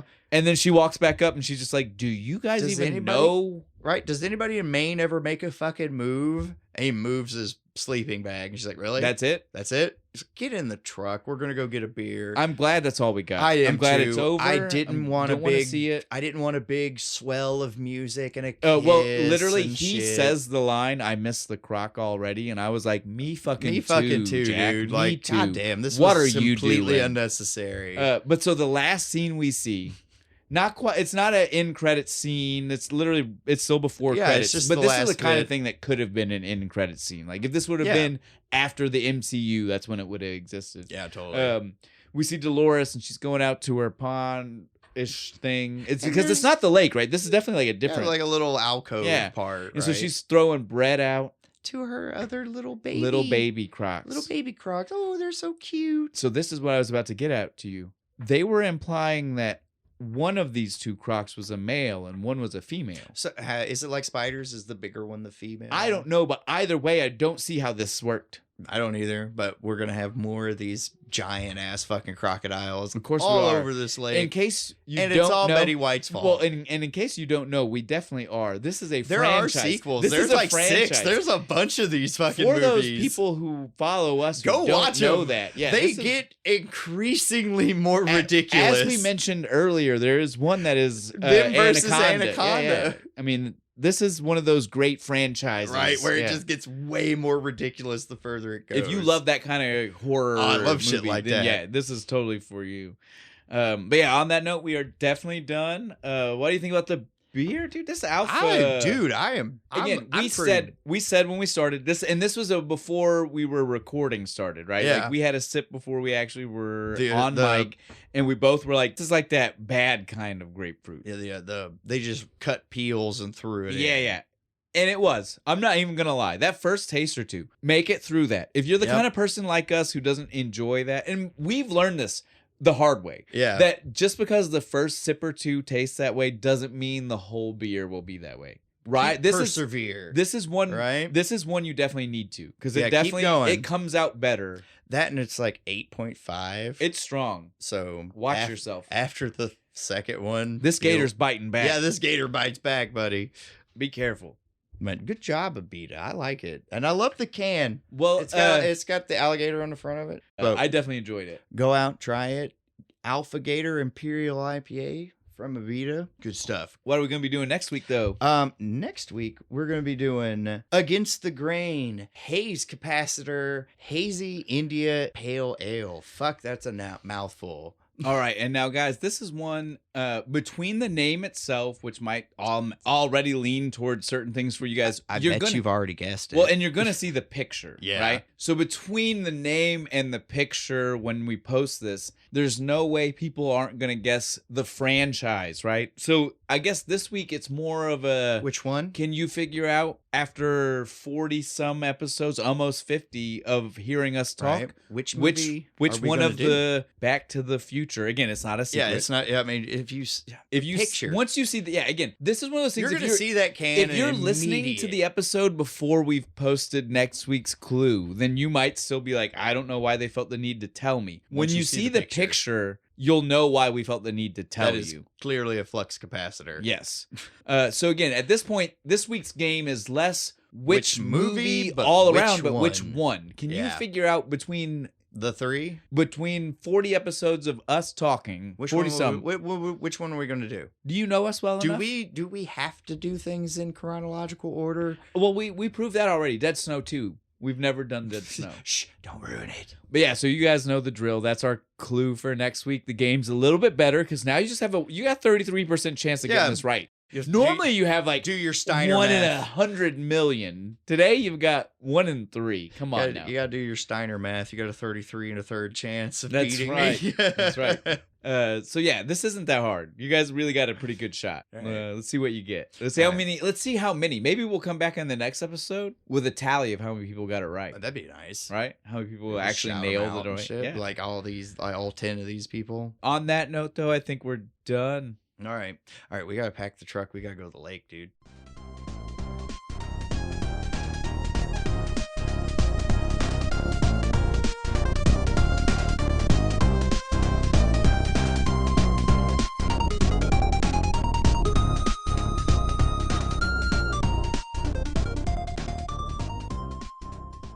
The cow is fine.